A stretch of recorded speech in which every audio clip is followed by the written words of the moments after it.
A janitor pressed his lips to a dying billionaire's mouth, and they called it assault. Eli Barrett saved Juliana Reed's life with CPR while her own executives stood frozen. His reward?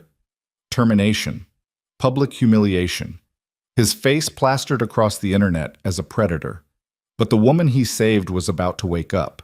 And when she discovered the truth, the empire that tried to bury him would tremble. Watch until the end. Comment the city you're watching from so I can see how far this story travels. The fluorescent lights of the 37th floor hummed with a frequency that most people never noticed. But Eli Barrett noticed everything. After 3 years of pushing his cleaning cart through the glass and steel corridors of Reed Industries headquarters, he had learned that the building spoke in whispers, the subtle flicker of a dying bulb, the soft groan of elevator cables, the distant echo of footsteps on marble that told him exactly who was walking and how fast. Tonight, those whispers felt different, charged, electric. It was 9:47 p.m. on a Thursday in late November, and Philadelphia had already surrendered to the bitter cold that rolled off the Delaware River. Outside the floor-to-ceiling windows, the city sparkled like scattered diamonds against black velvet, a view that cost more per square foot than Eli made in a year. He didn't look at it anymore. Beauty like that wasn't meant for men like him. His cart squeaked as he navigated around the reception desk, the sound almost musical in the empty hallway. Most of the executive floor had cleared out hours ago, but light still blazed from the main conference room at the end of the corridor. Through the frosted glass, he could see silhouettes, a dozen, maybe more, and hear the muffled rise and fall of voices. Board meeting. Emergency session. He'd heard the whispers in the break room, something about a hostile takeover attempt, foreign investors circling like sharks, numbers that made his head spin, billions of dollars hanging in the balance while he worried about whether his daughter's school shoes would last another month. Eli checked his watch. His shift ended at midnight, but he had promised Mia he'd try to get home early tonight. She had a math test tomorrow, and ever since her mother left. No. He shut that door in his mind, the way he always did. Some rooms were better left closed. He was reaching for the handle of the supply closet when the conference room door burst open. "Where's Dr. Mitchell?" A woman's voice, sharp with panic. "Someone find Dr. Mitchell." Eli's cart forgotten, he turned toward the commotion. People were spilling into the hallway, men in suits that cost more than his car, women in designer dresses, all of them wearing the same expression of frozen terror. "She just collapsed. Call 911. "Is she breathing? Is she breathing?" The crowd parted for a moment, and Eli saw her. Juliana Reed lay crumpled on the conference room floor like a broken marionette, her silver hair fanned across the polished hardwood, her lips an unnatural shade of blue that made his blood run cold. He knew that color. He had seen it once before, on a construction site in Kensington when a coworker's heart had simply stopped. That man had died. Time seemed to fracture into strange, crystalline shards. Eli watched as executives in $1,000 shoes stood in a perfect circle around their fallen CEO, their hands covering their mouths, their eyes wide with horror, but their feet rooted to the spot as if the carpet had turned to quicksand. "Has anyone called an ambulance?" someone shouted. "I'm calling! I'm calling! Don't touch her! We shouldn't touch her! Where's security?" Eli's feet were moving before his brain caught up with them. Later, he wouldn't remember deciding to push through the crowd. He wouldn't remember the sharp elbow that caught his ribs or the hand that grabbed his collar. All he would remember was the impossible blue of her lips and the certainty, absolute and unwavering, that if someone didn't do something in the next 30 seconds, Juliana Reed was going to die. "Move!" The word tore from his throat with an authority he didn't know he possessed. "Move! Now!" He dropped to his knees beside her, muscle memory taking over. The CPR certification he'd gotten at the community center 2 years ago, the one his supervisor had mocked as a waste of time, flooded back like a song he'd never forgotten. 30 compressions, 2 breaths, check for pulse, repeat. His hands found her sternum, fingers interlocking, arms locking straight. He pressed down hard, harder than felt right, but the instructor's voice echoed in his head. "You're not trying to be gentle. You're trying to restart a heart." 1, 2, 3, 4. What the hell is he doing? A man's voice, dripping with disgust. Get him off her! Who is that? Security. 5, 6, 7, 8. Eli didn't look up. Couldn't look up. Juliana Reed's face was slack, lifeless, and somewhere in the building, phones were ringing and elevators were climbing, and the world was continuing to spin while this woman's heart sat silent in her chest. 15, 16, 17. I said, get him off her! A hand grabbed Eli's shoulder, fingers digging in like claws. He shrugged it off without breaking rhythm. 30, he counted aloud, then tilted her head back, lifted her chin, pinched her nose shut, and sealed his mouth over hers. The gasp that rippled through the crowd was almost louder than his own racing heartbeat. 1 breath. Her chest rose and fell. 2 breaths. Did he just... Oh my God, he's kissing her! Someone stop him. He's assaulting her. The words hit Eli like physical blows, but he was already back on compressions, his arms burning, sweat dripping down his temple, despite the air-conditioned chill of the room. 1, 2, 3, 4. Something struck his back, an open palm maybe, or a fist. Pain flared between his shoulder blades, but he didn't stop. Couldn't stop. Get away from her, you animal! Security! Where is security? 12, 13, 14. I'm performing CPR, Eli shouted, his voice cracking. She's in cardiac arrest. Does anyone know CPR? Then either help me or get back. The crowd fell into a stunned silence, but only for a moment. He's lying, someone snarled. He's taking advantage of her. I saw what he did. That wasn't CPR. 23, 24, 25. Eli's arms screamed in protest. His back throbbed where he'd been struck. And somewhere in the chaos, a small, terrified voice in his head whispered, "This is how it ends. You're going to prison.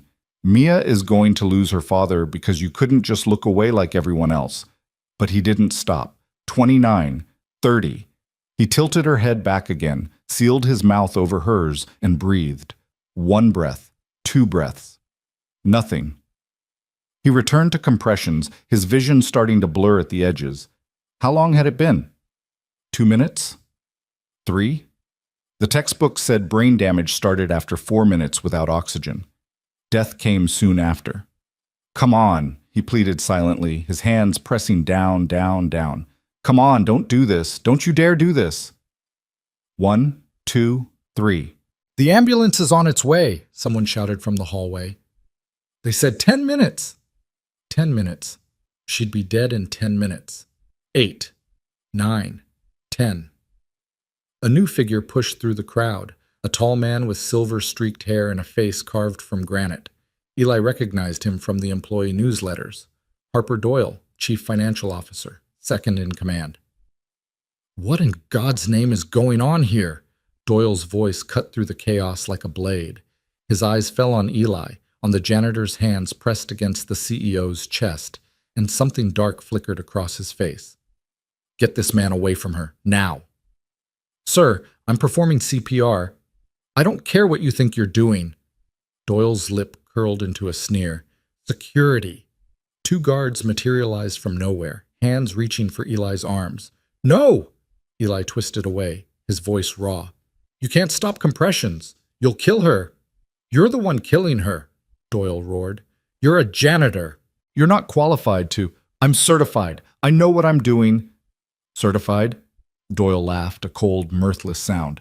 You push a mop for a living. Get him out of here. The guards grabbed Eli's shoulders, started to drag him back. His hands broke contact with Juliana's chest, and in that moment, the world seemed to hold its breath. No, no, no, no!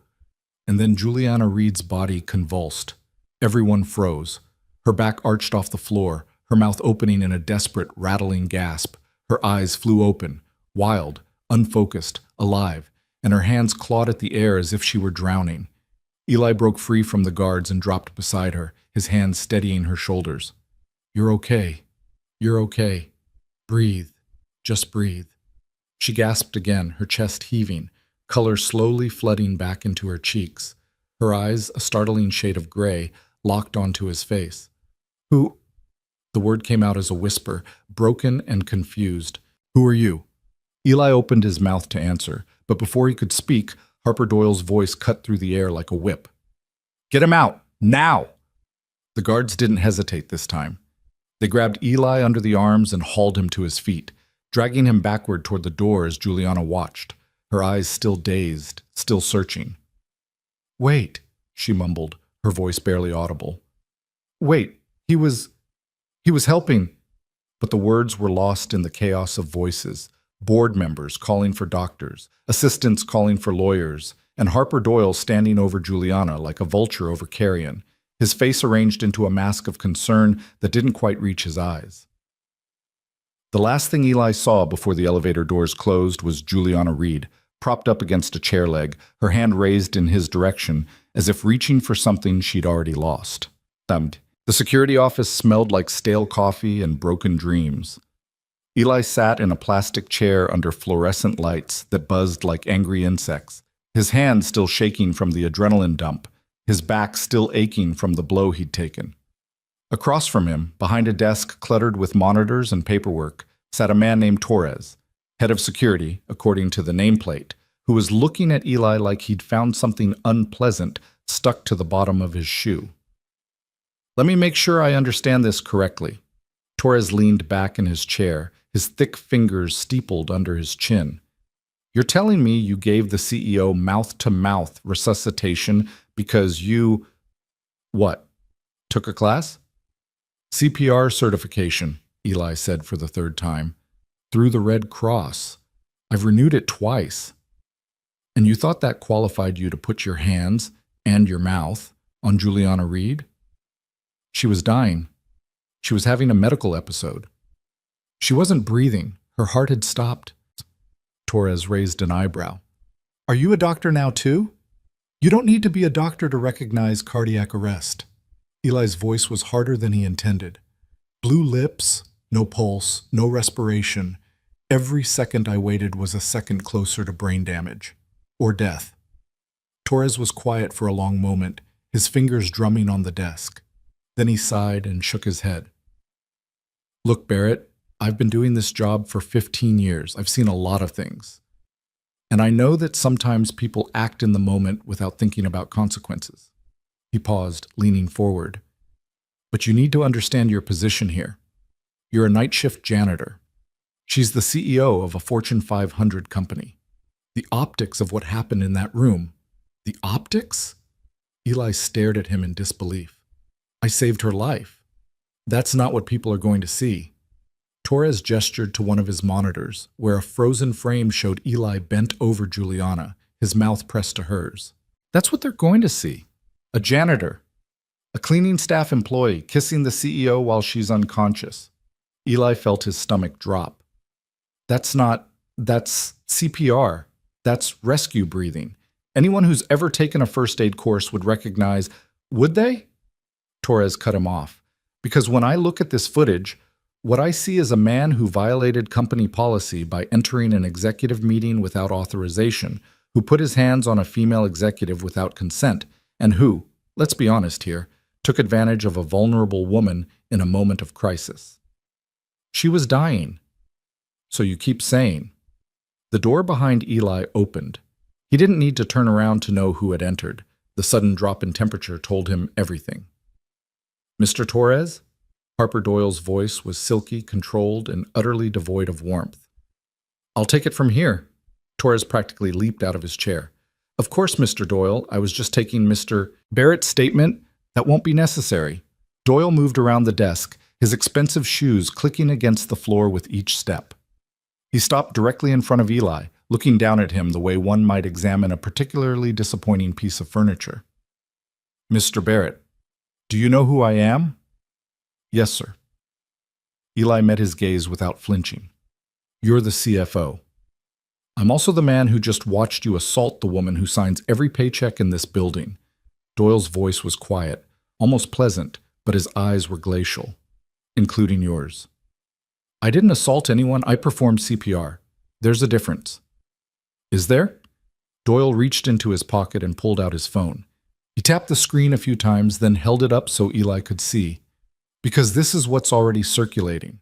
30 seconds of footage, no context, just you, with your mouth on hers." Eli stared at the video, grainy, clearly taken from someone's phone, showing him bent over Juliana's body. From the angle, you couldn't see her blue lips. You couldn't see her lifeless chest. All you could see was a man in a janitor's uniform pressing his face to an unconscious woman. That's not what happened. It's what people will believe happened. And in my experience, Mr. Barrett, that's the only thing that matters. Doyle pocketed his phone. You're terminated. Effective immediately. What? Your badge will be deactivated within the hour. You'll surrender your uniform and any company property before leaving the building. If you resist, security will escort you out in handcuffs. You can't. Eli rose to his feet, his heart pounding. I saved her life. I did what no one else in that room had the guts to do. What you did, Doyle said, stepping closer, his voice dropping to barely above a whisper, was put your filthy hands on something that doesn't belong to you, and now you're going to pay for it. The words hit Eli like a bucket of ice water. He understood, suddenly and completely, that this had nothing to do with what happened in that conference room. This was something else. Something personal. You know I didn't do anything wrong, he said quietly. Doyle smiled, a thin, reptilian expression that never touched his eyes. Maybe, but that's not going to matter when the story breaks tomorrow. Janitor assaults CEO during board meeting. It practically writes itself. The security footage will show, he said. The security footage will show whatever I tell it to show. Doyle's smile widened. You're a smart man, Mr. Barrett. Smart enough to know when you've lost. Eli's hands curled into fists at his sides. Every instinct screamed at him to fight back, to argue, to demand justice. But he thought of Mia, waiting at home with her math book open, wondering why Daddy was late again, and the fight drained out of him like water through a sieve. Can I at least get my things? His voice was hollow. Torres will escort you to your locker. You have 10 minutes. The locker room was empty at this hour, which was a small mercy. Eli's hands trembled as he worked the combination lock, a birthday present from Mia 3 years ago when she was just 7 and still believed her father was some kind of superhero. Inside, the locker held the sum total of his professional existence: a spare uniform, a faded photograph of Mia at her kindergarten graduation, a battered paperback novel he'd been reading during lunch breaks, and a congratulations card from his coworkers when he'd hit his 1-year anniversary at the company. To Eli, the card read, "Thanks for keeping our floors clean and our spirits high. Here's to many more years." He stuffed everything into a plastic bag except the photograph. That, he slipped into his wallet, pressing it flat against the small fold of bills that represented his savings. $47 and some change. Torres stood by the door, pretending to check his phone, but clearly watching Eli's every move. You know, the security chief said without looking up, I don't actually think you did anything wrong. Eli paused, surprised. Then why?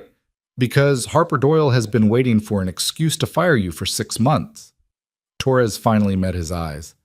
I don't know what you did to piss him off, but you've been on his list since June.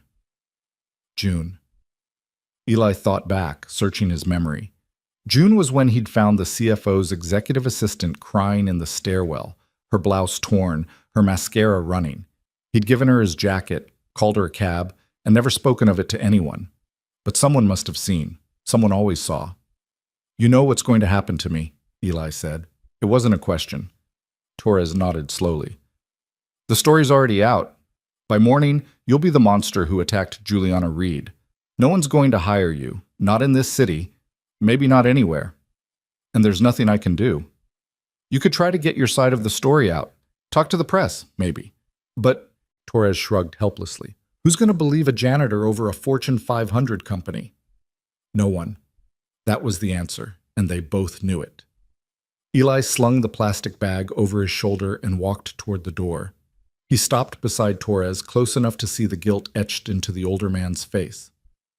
If she asks, Eli said quietly, tell her I'm glad she's alive. Torres blinked. If who asks? Ms. Reed. Eli pushed through the door without looking back. Tell her I'd do it again. The walk home took 47 minutes. Eli could have taken the bus, but the night air was sharp and cold, and he needed time to think, or maybe to stop thinking. The streets of West Philadelphia slid past him like scenes from someone else's life. The corner bodega where he bought Mia's favorite cereal, the playground where he'd taught her to ride a bike, the library where she spent Saturday mornings devouring books twice her reading level. All of it suddenly felt fragile, temporary, like a sandcastle waiting for the tide. He pulled out his phone and stared at the screen. No missed calls from the school nurse, no texts from the neighbor who sometimes watched Mia when his shifts ran late. Just a single notification from a news app. Breaking. Security footage shows Reed Industries employee in shocking incident with CEO. He clicked the link before he could stop himself. The article was short on facts and long on insinuation. It included the same grainy still frame that Doyle had shown him, along with quotes from anonymous sources who described the alleged assault as deeply disturbing and completely out of character for the company's normally professional environment. His name wasn't mentioned yet. Small mercy. The comments section was worse. What kind of sicko does this? Hope they throw the book at him. CEO should press charges. This is assault, plain and simple. Imagine being so entitled that you think you can just kiss your boss without consent. Eli closed the app and shoved his phone back in his pocket. His hands were shaking again, but this time it wasn't adrenaline. It was something colder, heavier. He had saved a woman's life tonight.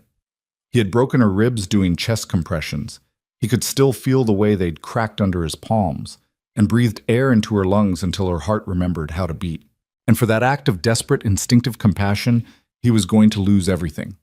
The apartment building loomed ahead of him, a 5-story brick structure that had seen better decades. The elevator had been broken for 3 months. The hallway lights flickered like strobes. The stairs smelled like mildew and regret. But it was home, the only one he could afford. He climbed to the 3rd floor, his legs heavy with exhaustion, and paused outside apartment 3C. Inside, he could hear the television, some animated movie Mia had probably watched 100 times, and the soft murmur of Mrs. Nguyen's voice. He took a deep breath, arranged his face into something that might pass for normal, and opened the door. "Daddy!" The impact nearly knocked him off his feet. Mia slammed into his legs with the force of a small hurricane, her arms wrapping around his waist, her face pressed against his stomach. At 10 years old, she was all elbows and knees and unbrushed hair, and she was the most beautiful thing Eli had ever seen. "Hey, baby girl." He bent down to scoop her up, ignoring the protest from his aching back. "You're supposed to be in bed." "Mrs. Nguyen said I could wait up." Mia pulled back to study his face, her dark eyes, her mother's eyes, narrowing with concern. "Daddy, you look tired. Long night at work. Did something happen?" The lie caught in his throat. He couldn't do it. Couldn't look into those trusting eyes and pretend that everything was fine when the world was crumbling around them. "Something happened," he admitted. "But we'll talk about it tomorrow, okay? Right now I need you to go to bed and get lots of sleep so you can ace that math test. But tomorrow." He kissed her forehead, breathing in the scent of her strawberry shampoo. "I promise." Mia studied him for a moment longer, her small face serious beyond her years. Then she nodded and slid out of his arms. "Okay, but you have to promise to tell me everything." "I promise." She disappeared into her bedroom, a converted closet barely big enough for her twin mattress and a small bookshelf, and Eli turned to face Mrs. Nguyen. The elderly Vietnamese woman was already gathering her things, but she paused at the door. "Mr. Barrett." Her voice was soft, careful. "I saw the news." Of course she had. The whole city had probably seen it by now. "It's not what they're saying," he said. "I was trying to help her." Mrs. Nguyen nodded slowly. "I know. I can see it in your face, but the world—" She sighed, shaking her head. "The world does not always see what is true, only what it wants to believe." "I know. You're a good man, Mr. Barrett. Whatever happens, remember that. You are a good man." She left without another word, closing the door gently behind her. Eli stood in the empty living room, if you could call a space barely bigger than a closet a living room, and felt the weight of the night settle onto his shoulders like a physical thing. He had saved a woman's life, and tomorrow the world would call him a monster. The next 3 weeks were a masterclass in destruction. The story broke fully by Friday morning. Janitor accused of assault on Billionaire CEO, screamed the headlines. Eli's name, his photograph, his address, all of it splashed across every local news outlet and half the national ones. The company released a statement. Reed Industries takes all allegations of inappropriate conduct seriously. The employee in question has been terminated, and we are cooperating fully with ongoing investigations. Investigations? As if he were a criminal. No one mentioned that Juliana Reed had been in cardiac arrest. No one mentioned that her heart had stopped for nearly 4 minutes. No one mentioned that she would have died. Right there on the conference room floor, surrounded by people worth more than Eli would earn in 10 lifetimes, if he hadn't shoved through the crowd and done what needed to be done. Those details didn't fit the narrative. Eli tried to find work, fast food, retail, construction, warehouses. Every application came back the same way. We've decided to go in a different direction. Or worse, we don't hire people with your kind of history. By the end of the second week, his savings were gone.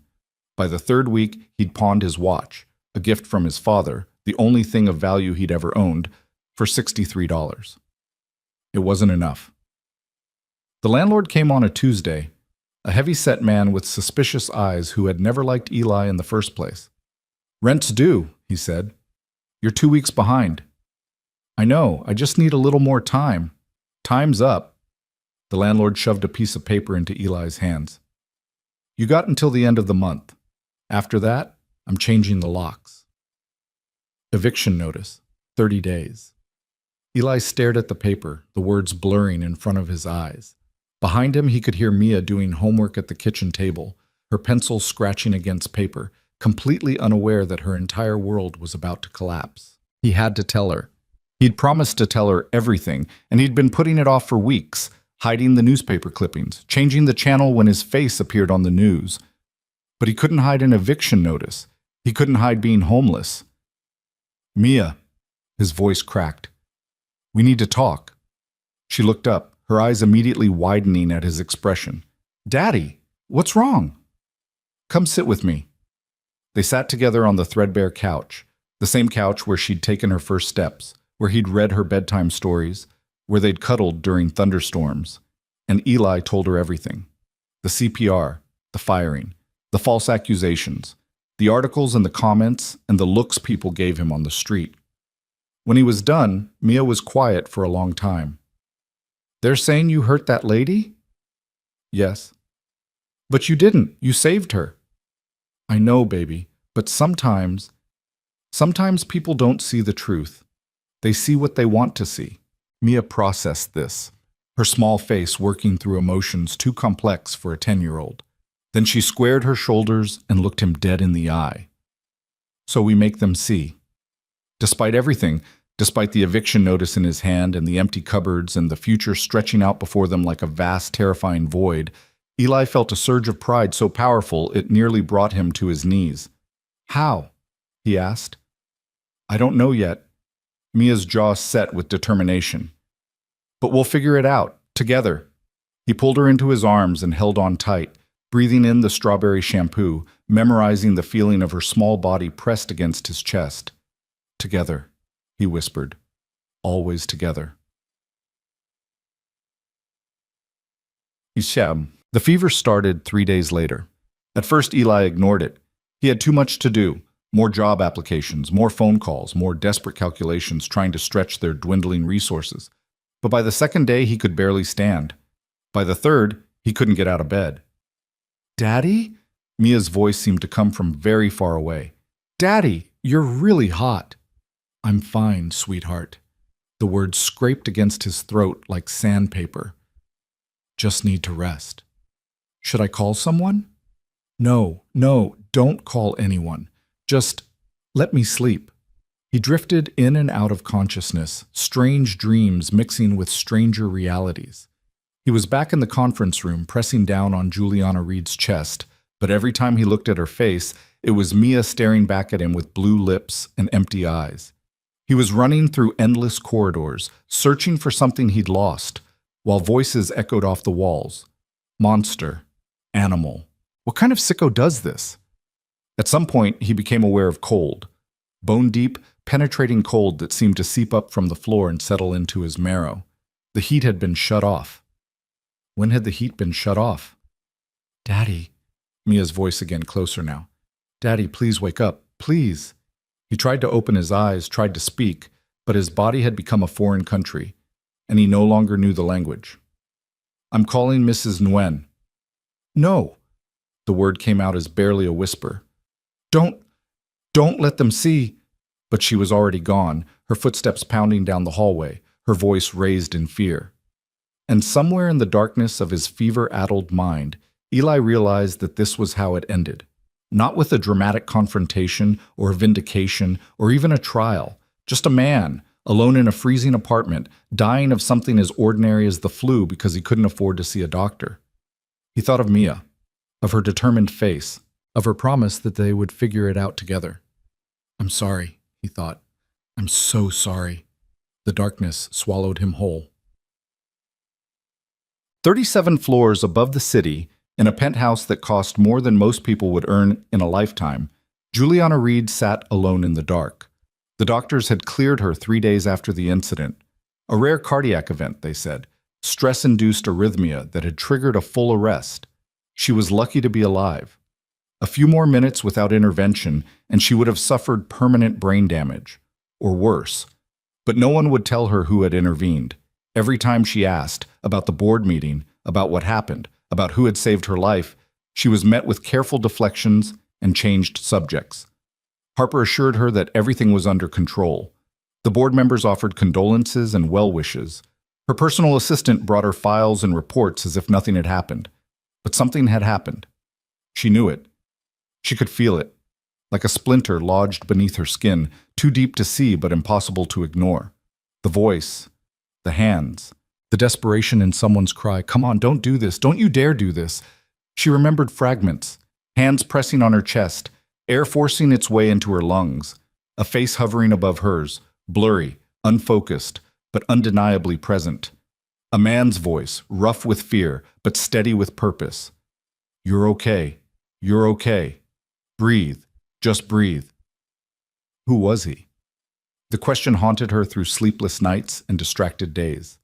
She found herself staring at the photographs on her desk, the carefully curated images of herself at charity galas and business summits, always smiling, always perfect, and wondering what those pictures would show if she had died. A legacy of press releases and profit margins, board meetings and bottom lines.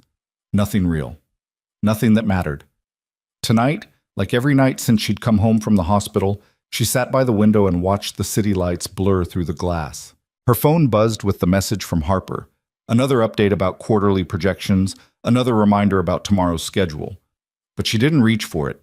Instead, she spoke aloud, her voice barely more than a whisper in the empty room. "Who are you?"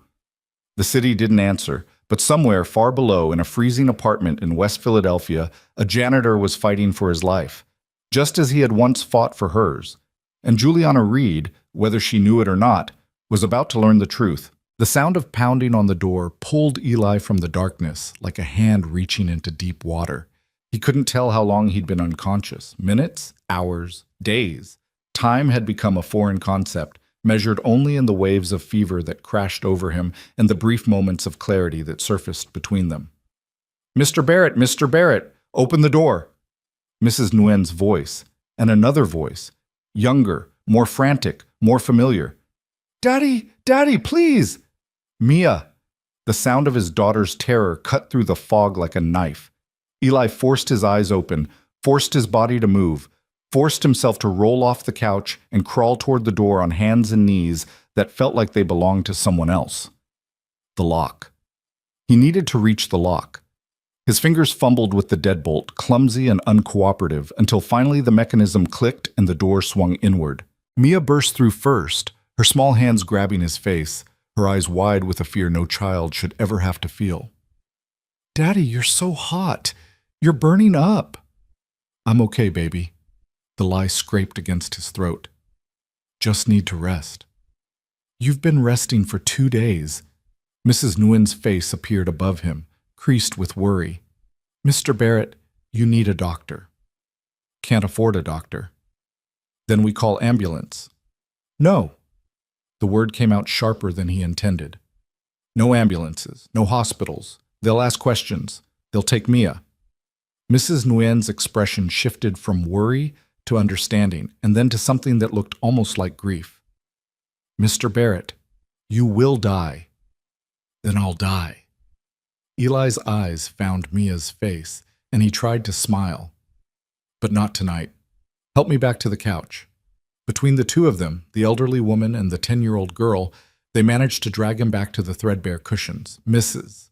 Nguyen disappeared into the kitchen and returned with a wet cloth, pressing it against his forehead, while muttering something in Vietnamese that sounded like a prayer. Mia, you stay with him. I go get medicine from my apartment. Okay.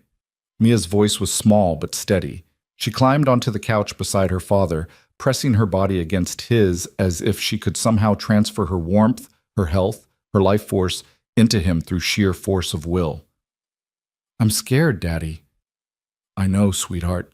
I know. Are you going to die? The question hung in the air, impossibly heavy. Eli wanted to lie, wanted to tell her that everything would be fine, that this was just a cold, that he'd be back on his feet in no time. But looking into those dark eyes, so much like her mother's, he couldn't do it. He had promised to tell her everything. He had promised never to lie. I don't know, he said finally, but I'm going to fight. I'm going to fight as hard as I can. Like you fought for that lady? The CEO? Yes. His voice cracked. Just like that. Mia was quiet for a moment, her small fingers tracing patterns on his chest. Did you really save her life, Daddy? I did. And they fired you anyway? They did. And now everyone thinks you're a bad person? Yes. Another pause. Then, in a voice barely above a whisper, that's not fair. Eli closed his eyes against the tears that threatened to spill. No, baby, it's not fair, but life isn't always fair. The important thing isn't what people think of you. The important thing is what you know to be true. And I know that I did the right thing, even if no one else believes it. Mrs. Nguyen returned with a handful of pills, expired antibiotics, over-the-counter fever reducers, vitamins that had probably lost their potency years ago. It wasn't much, but it was something. Eli swallowed them dry, grimacing at the bitter taste, and let himself sink back into the cushions. You rest now, Mrs. Nguyen said. I come back in a few hours to check on you. Thank you for everything. You saved Rich Lady's life. Someone should save yours too. She left, and Eli was alone with his daughter in the freezing apartment, the wind howling outside the drafty windows, the darkness pressing in from all sides. He pulled Mia closer, breathing in the strawberry scent of her hair, and made a silent promise to whatever God might be listening. Please, please let me live, not for me, for her. The fever rose and fell throughout the night like ocean tides. Sometimes Eli was aware of his surroundings, the scratchy fabric of the couch beneath him, Mia's steady breathing against his chest, the distant wail of sirens that seemed to come from another world. Other times he was lost in nightmares, trapped in an endless loop of the boardroom incident, reliving the moment of impact over and over again. In his dreams, Juliana Reed's eyes were open, staring at him with an expression he couldn't read. Sometimes she was grateful. Sometimes she was accusing. And sometimes, most terrifyingly, she simply faded away, her body dissolving into mist while he screamed and clawed at empty air. When morning finally came, gray and colorless through the dirty windows, Eli was still alive. Barely. The fever had broken sometime in the night, leaving him weak as a newborn kitten, but no longer delirious. He lay on the couch for a long time, staring at the water stains on the ceiling, taking inventory of his body. Everything hurt. His muscles ached from days of tension and trembling. His head throbbed with a dull, persistent pain that seemed to pulse behind his eyes. But he could think. He could move. He could survive. Mia was still curled against him, her face peaceful in sleep. He watched her breathe, in and out, and felt something that might have been hope spark in his chest. They had made it through the night. Now they just had to make it through everything else. The eviction notice was still on the kitchen counter where he'd left it, the deadline looming like a guillotine blade. 10 days. He had 10 days to find money he didn't have, to get a job no one would give him, to somehow rebuild a life that had been systematically destroyed. It seemed impossible. And yet, looking at his daughter's sleeping face, Eli knew he had to try. He spent the morning on his laptop, a battered, secondhand machine that took 5 minutes to boot up, scouring job listings and sending applications into the void. Each one felt like throwing a message in a bottle into an endless ocean. No response, no acknowledgement, just silence, stretching out before him like a desert. By noon, his inbox was still empty except for spam. By evening, he had applied to 47 positions and received 0 callbacks. By the time Mrs. Ween came to check on him, bringing a container of homemade pho that smelled like heaven, Eli had run out of new places to apply. "You look better," she said, studying his face. "Still sick, but better." "I feel better. Thank you for the medicine." It was nothing. She set the soup on the counter and turned to face him, her expression grave. "Mr. Barrett, I have to tell you something."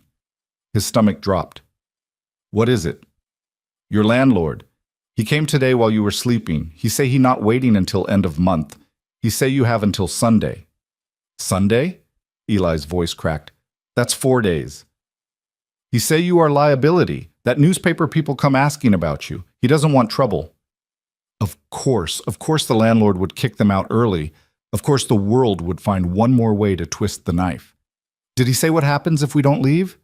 Mrs. Nguyen's face told him everything he needed to know. "I understand." Eli's voice was hollow. "Thank you for telling me." "Mr. Barrett." She hesitated, then reached out and touched his arm. "You can stay with me. You and Mia. My apartment is small, but we make room." The kindness nearly broke him.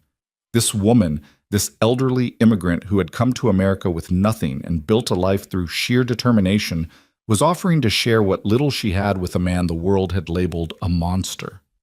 "I can't ask you to do that. You not asking. I am offering." "Mrs. Nguyen, you are a good man," she said firmly. "I know this. My daughter was nurse for 30 years. I know what CPR looks like. What you did in that video, that was not assault. That was trying to save life." Eli felt his throat constrict. "You believe me?"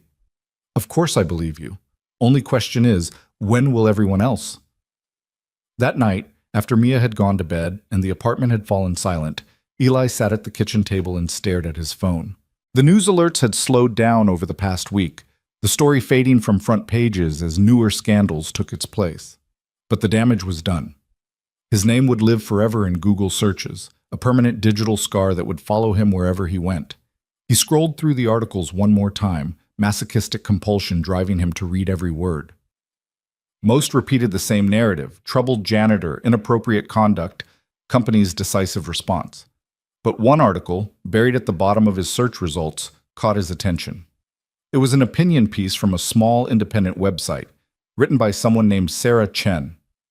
The headline read, "The janitor they're calling a monster might just be a hero." Eli's heart stopped. He clicked the link and started reading. While mainstream media has rushed to condemn Eli Barrett based on a 30-second video clip, the article began, a closer examination of the facts raises serious questions about the official narrative. Multiple medical experts consulted for this piece confirmed that the footage shows textbook CPR technique, including rescue breaths. Furthermore, an anonymous source within Reed Industries claims that CEO Juliana Reed was in full cardiac arrest at the time of the incident, a detail conspicuously absent from all company statements. The article went on to question the company's motives, to highlight inconsistencies in the official timeline, and to call for a full investigation into what actually happened that night. It wasn't a vindication, not yet, but it was something. A crack in the wall. A voice in the wilderness saying what Eli had been screaming all along. Someone believed him. He read the article 3 more times, memorizing each word, clinging to it like a drowning man clinging to driftwood. Then he scrolled down to the comments section, bracing himself for the usual vitriol. Instead, he found something unexpected. Mixed among the hateful messages were others, dozens of them, from people who had doubts about the official story. "This doesn't add up," one commenter wrote. "If he was really assaulting her, Why did they wait until she regained consciousness to drag him away? Another said, I've taken CPR classes. That video looks exactly like rescue breathing. Why isn't anyone asking the real questions? And at the bottom, posted just 3 hours ago, a comment that made Eli's breath catch in his throat. I was there that night. I was in that conference room. And I can tell you that this man saved Juliana Reed's life while everyone else stood there like statues. I've been too afraid to speak up because I didn't want to lose my job. But I can't stay silent anymore. The truth needs to come out. Someone had seen. Someone knew. For the first time in weeks, Eli allowed himself to believe that maybe, just maybe, the tide was beginning to turn. 3 blocks away, in an apartment building that looked almost identical to Eli's, a 26-year-old woman named Rebecca Torres sat at her own laptop, staring at the comment she had just posted. Her hands were shaking. Rebecca had been an administrative assistant at Reed Industries for 3 years, long enough to know where all the bodies were buried, as the saying went. She had been in the conference room that night, taking notes for the emergency board meeting, when Juliana Reed collapsed. She had watched the whole thing unfold, the chaos, the screaming, the janitor pushing through the crowd like a man possessed. And she had watched Harper Doyle orchestrate the cover-up. She had seen him grab the security guard's phone, deleting the video that showed the full context of what happened. She had heard him whispering to the board members, coaching them on what to say when the press came calling. She had watched him smile, actually smile, when the first headlines hit, as if this were all part of some grand plan. Rebecca didn't know why Harper hated Eli Barrett. She had her suspicions. She remembered the incident with his assistant in June, the way the woman had disappeared from the company shortly afterward. But she couldn't prove anything. All she knew for certain was that an innocent man was being destroyed, and she had the power to stop it, if she was willing to risk everything. Her cursor hovered over the delete button for a long moment. One click, and the comment would vanish. She could go back to her normal life, keep her head down, pretend she hadn't seen anything. But then she thought about Eli Barrett's face in that viral video, the desperation, the determination, the complete disregard for his own safety as he fought to save a woman's life. She thought about her own father, who had worked as a janitor for 30 years, who had taught her that a person's job title didn't define their worth. She pulled her hand away from the mouse. The comment stayed up. Across the city, in her penthouse prison, Juliana Reed was finally getting answers. It had taken 2 weeks of subtle investigation, of carefully worded questions and strategic favors called in, but she had finally obtained what she'd been looking for, the unedited security footage from the night of her cardiac arrest. Harper had done his best to make it disappear. But Juliana hadn't built a billion-dollar empire by being easily thwarted. She had her own sources, her own loyalties, her own ways of getting what she wanted. Now, sitting alone in her private office at 3 in the morning, she pressed play. The video started normally enough, board members filing into the conference room, taking their seats, shuffling papers. She saw herself at the head of the table, looking tired but composed, running through the agenda with the practiced ease of someone who had done this 1,000 times. Then, 23 minutes in, it happened. Juliana watched herself pause mid-sentence, her face draining of color. She watched herself clutch her chest, her eyes widening with fear, and then collapse sideways out of her chair like a puppet with its strings cut. The chaos that followed was almost unbearable to watch. Board members scrambling, security guards talking into radios, people shouting over each other in a cacophony of panic. And through it all, not a single person moved to help her. They stood there, these men and women who earned millions of dollars a year, who made life or death decisions about thousands of employees without batting an eye, and they watched their CEO die on the floor in front of them. Until him. Juliana leaned closer to the screen as a figure in a gray uniform pushed through the crowd. She couldn't see his face clearly from this angle, but she could see his body language, the urgency, the focus, the complete absence of hesitation as he dropped to his knees beside her. The audio was poor, but she could make out fragments of what he was saying. Move! Move! Now! And then, as he began compressions, come on, don't do this. Don't you dare do this. She watched him work, 30 compressions, 2 breaths, check for pulse, repeat.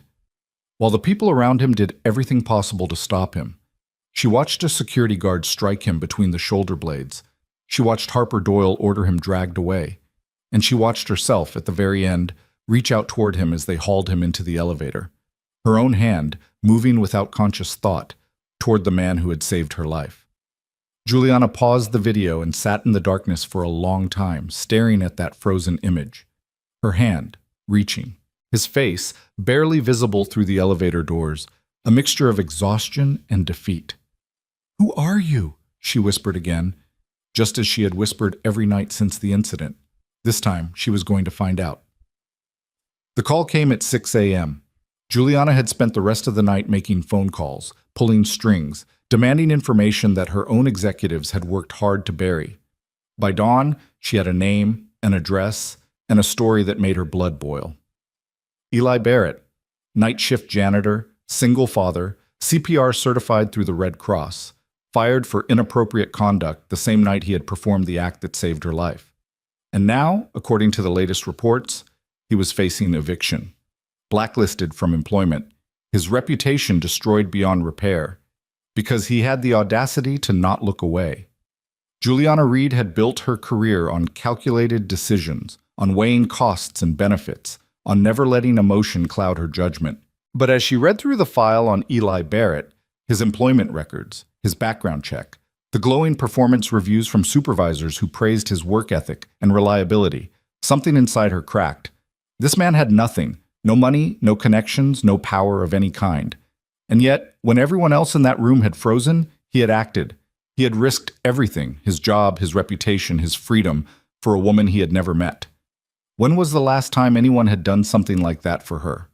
When was the last time she had done something like that for anyone? The questions burned in her chest as she reached for her phone. "Margaret?" Her assistant answered on the second ring, despite the early hour. "I need a car." "Of course, Ms. Reed. Where would you like to go?" Juliana looked down at the address scrawled on the notepad in front of her. West Philadelphia, a neighborhood she had never visited, in a part of the city she had spent her entire life pretending didn't exist.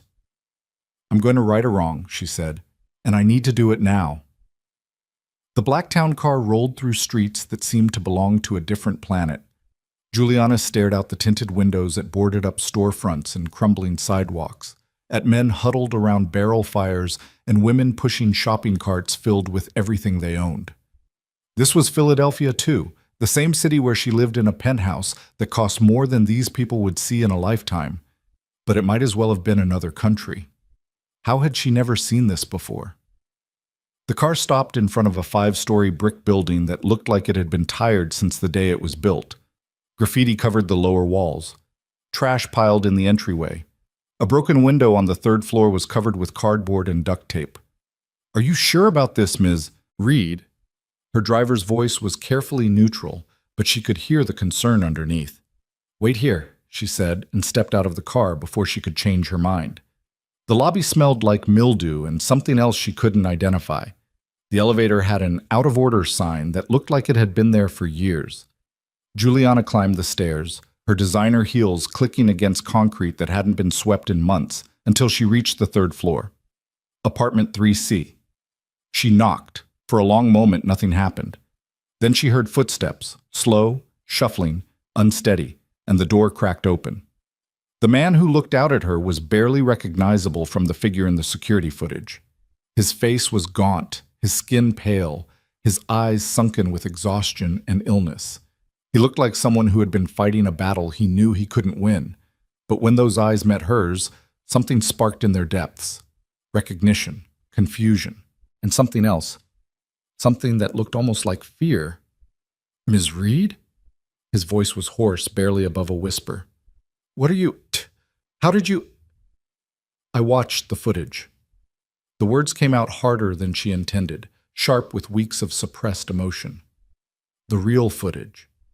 "I saw what you did. I saw what they did to you." Eli Barrett stared at her for a long moment, his expression unreadable. Then, without warning, his legs buckled. Juliana caught him before he hit the ground, her arms wrapping around his too thin frame, lowering him gently to the floor. His skin was burning hot, fever, she realized, the kind of fever that could kill if left untreated. "Daddy!" A small figure appeared in the doorway behind them. A girl. maybe 10 years old, with dark eyes wide with terror. She looked at Juliana with a mixture of suspicion and hope, as if unsure whether this stranger was salvation or another form of disaster. "Is your father sick?" Juliana asked, keeping her voice calm. "He's been sick for days. He won't go to the hospital because he says they'll take me away." "They're not going to take you anywhere." Juliana pulled out her phone and dialed a number from memory. "I need an ambulance at this address immediately. This is Juliana Reed." "Yes, that Juliana Reed. Send your best team. Now." Eli's hand grabbed her wrist with surprising strength. "Please," he rasped. "Mia, don't let them separate us." Juliana looked down at him. This man who had saved her life, who was now delirious with fever, whose only concern was for his daughter. "I won't," she said. "I promise you. I won't let anyone hurt your family. Not anymore." The ambulance arrived in 7 minutes. A new record, the paramedics would later say, though they didn't mention that they had broken approximately 4 traffic laws to get there after hearing who had made the call. Juliana rode in the back with Eli, holding his hand as the paramedics worked, watching his vital signs fluctuate on the monitors above. Mia sat beside her, small and silent, refusing to let go of her father's other hand even when the EMTs gently suggested she move. "He saved my life," Juliana said quietly, to no one in particular. "He's a hero, and I let them destroy him." One of the paramedics glanced at her, then quickly looked away. He had heard the stories. Everyone had heard the stories. But looking at this scene, the billionaire CEO clutching the hand of a fevered janitor, a little girl crying silent tears in the corner, it was hard to reconcile it with the narrative that had played out in the media. "He's going to be okay," the paramedic said finally. "It's pneumonia, probably bacterial. Treatable, but it's good you called when you did. Another few days without treatment." He didn't finish the sentence. He didn't need to. The hospital was chaos from the moment they arrived. News of Juliana Reed's presence spread like wildfire through the building, bringing administrators and publicists and security personnel swarming like bees to honey. She ignored them all, following the gurney that carried Eli Barrett into the emergency room, refusing to leave his side even when an officious-looking man in a suit tried to steer her toward a private waiting area. "Ms. Reed, please, the media attention." "I don't care about the media." Her voice cracked like a whip. "This man saved my life. I'm not leaving him." The administrator opened his mouth to argue, took one look at her expression, and wisely retreated. They admitted Eli to a private room, Juliana insisted, and offered to cover all expenses, and began pumping him full of antibiotics and fluids. Mia curled up in a chair by his bed, her hands still clutching his, her eyes never leaving his face. Juliana stood by the window, watching the sun rise over Philadelphia, and felt something shift inside her. Something fundamental. Something that had been dormant for so long she had forgotten it existed. For 25 years, she had built her empire on one simple principle: never let anyone get close enough to hurt you. Trust was weakness. Vulnerability was failure.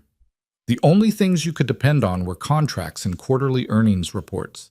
But Eli Barrett hadn't thought about contracts when he pushed through that crowd. He hadn't calculated the risk-benefit ratio before dropping to his knees beside her dying body. He had simply acted because it was the right thing to do. When was the last time she had done something simply because it was right? The question haunted her as the hours passed, as doctors came and went, as Eli's fever slowly broke and his breathing steadied.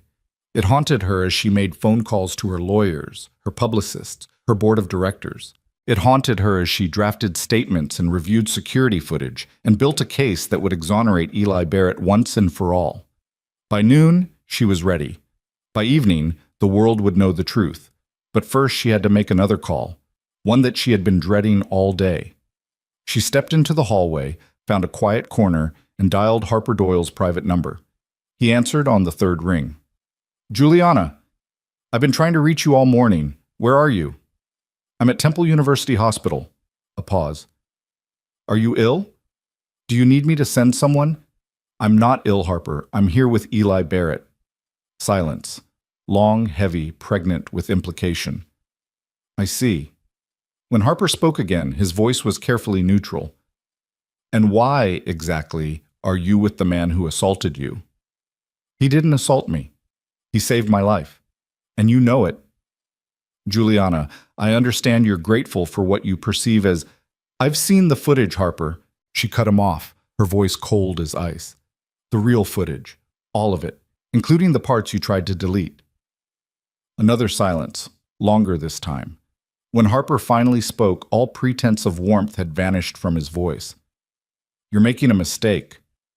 The only mistake I made was trusting you to handle this situation. That ends now. Think very carefully about what you're doing, Juliana. This man is a liability, a public relations nightmare. If you try to rehabilitate his reputation, it will drag the company. The company will survive. It always does. Juliana's grip tightened on the phone. But I'm not sure you will. Not after I tell the board what really happened that night. You wouldn't. Watch me.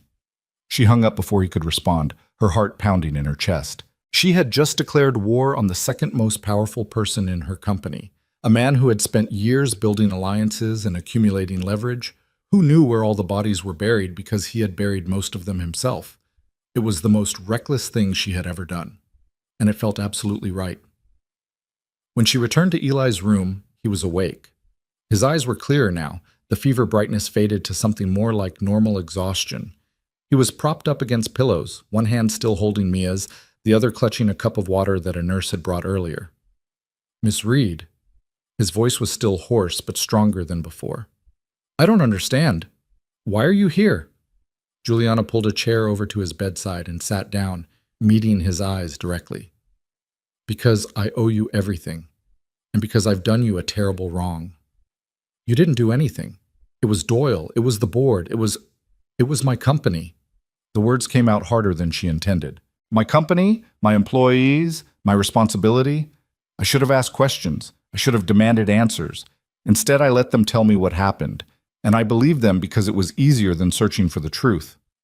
Eli was quiet for a long moment, his expression unreadable. Then, slowly, he nodded. I understand. Do you? Because I'm not sure I do. Juliana leaned forward, her voice dropping. You had nothing to gain by saving me. Nothing. You weren't trying to get a promotion or a bonus or a favor. You just acted because it was the right thing to do. It's what anyone would have done. No. She shook her head firmly. It's not. I was in that room for 4 minutes before you arrived. 4 minutes. Surrounded by people who have known me for years, who call themselves my colleagues and friends. Not one of them lifted a finger to help me. Not one. Eli's jaw tightened. They were scared. They were cowards, there's a difference. Juliana reached out and took his free hand, surprising herself with the gesture. You're not a coward, Eli Barrett. You're the bravest person I've ever met, and I'm going to make sure the whole world knows it. Before he could respond, the door to the room burst open. A woman stood in the doorway, young, professional, her face flushed with a mixture of fear and determination. Juliana recognized her after a moment, Rebecca Torres, an administrative assistant who had been with the company for 3 years. Ms. Reed, Rebecca's voice trembled slightly. I'm sorry to interrupt, but there's something you need to see. She held out her phone, the screen displaying a social media post that had gone viral in the past hour. It was the same opinion article that Eli had found the night before, but now it had been shared thousands of times, accompanied by a hashtag that was currently trending nationally. #Justice for Eli Barrett. It's everywhere, Rebecca said. People are demanding answers. They're calling for an investigation, and she hesitated, glancing at Eli. I posted a comment last night, anonymous, about what really happened. It's gotten a lot of attention. Juliana looked at the young woman, at the fear in her eyes warring with something stronger, conviction maybe, or simple human decency. You were there, Juliana said softly. In the conference room. Rebecca nodded. I saw everything. I saw Mr. Barrett save your life. I saw Mr. Doyle. I saw what he did afterward. She swallowed hard. I've been afraid to speak up, afraid of losing my job. But I can't stay silent anymore. Not when an innocent man is being destroyed. Juliana stood up, walked over to Rebecca, and did something that surprised them both. She hugged her. Thank you, she whispered. Thank you for being brave when I wasn't. When she pulled back, Rebecca's eyes were shining with tears. What do we do now? Juliana looked at Eli, at Mia, at Rebecca, at the small army of truth that had somehow assembled in this hospital room. Then she smiled, a real smile, the first one she had felt in weeks. Now, she said, we burn it all down. The press conference was scheduled for 6 o'clock that evening. Juliana had spent the afternoon on the phone with her lawyers, her publicists, her most trusted board members. She had compiled evidence, drafted statements, prepared for every possible question. She had also quietly initiated an investigation into Harper Doyle's conduct, not just regarding Eli Barrett, but regarding a pattern of behavior that stretched back years. The conference room at Reed Industries headquarters was packed with reporters, cameras, microphones. The same room where, 3 weeks earlier, Juliana had collapsed and Eli Barrett had saved her life. She stood at the podium, looking out at the sea of faces, and took a deep breath. Ladies and gentlemen, thank you for coming. I'm here today to set the record straight about an incident that occurred at this company 3 weeks ago, and about the man who has been falsely accused of assault ever since. A murmur rippled through the crowd. Cameras flashed. On the night of November 15th, I suffered a cardiac arrest during a board meeting. For approximately 4 minutes, my heart stopped beating. During that time, every person in this room, executives, board members, security personnel, stood by and did nothing. The murmur grew louder. Every person except one, a night shift janitor named Eli Barrett, who pushed through the crowd, dropped to his knees beside me, and performed CPR until my heart started beating again. He saved my life. And for that act of heroism, this company fired him, blacklisted him, and allowed a false narrative to spread that destroyed his reputation and nearly cost him everything. She paused, letting the words sink in. I am here today to apologize to Mr. Barrett for allowing this injustice to occur under my watch, to his daughter, who has suffered alongside him, to everyone who believed the lies we told, because it was easier than facing the truth. A reporter's hand shot up. Ms. Reed, are you saying that the company deliberately covered up what happened? I'm saying that certain individuals within this company made decisions that prioritized reputation over justice. Those individuals will be held accountable. She glanced to her left, where Harper Doyle sat in the front row, his face a mask of barely controlled rage. Effective immediately, Harper Doyle is terminated from his position as Chief Financial Officer pending a full investigation into his conduct. The room erupted. Questions flew from every direction. Cameras flashed in a blinding strobe. Harper Doyle stood up, his face purple with fury, and pushed his way toward the exit, only to find 2 security guards blocking his path. You can't do this, he snarled at Juliana. You have no idea what you've started. On the contrary, Juliana's voice was calm, controlled, utterly unruffled. I know exactly what I've started. The truth. She turned back to the reporters. Mr. Barrett will be receiving a formal apology from this company, along with compensation for the damages he has suffered.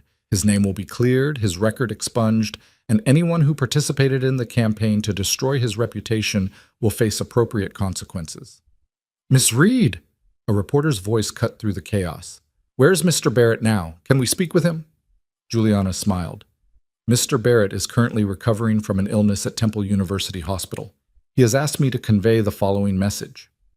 She pulled a piece of paper from her pocket. Handwritten in Eli's shaky scrawl, dictated to her that afternoon while Mia sat beside him and corrected his spelling. I did what anyone would do when they see another person in danger. I don't need an apology or compensation. I just need people to know the truth. And I hope that the next time someone collapses in a room full of people, nobody will hesitate the way they did that night.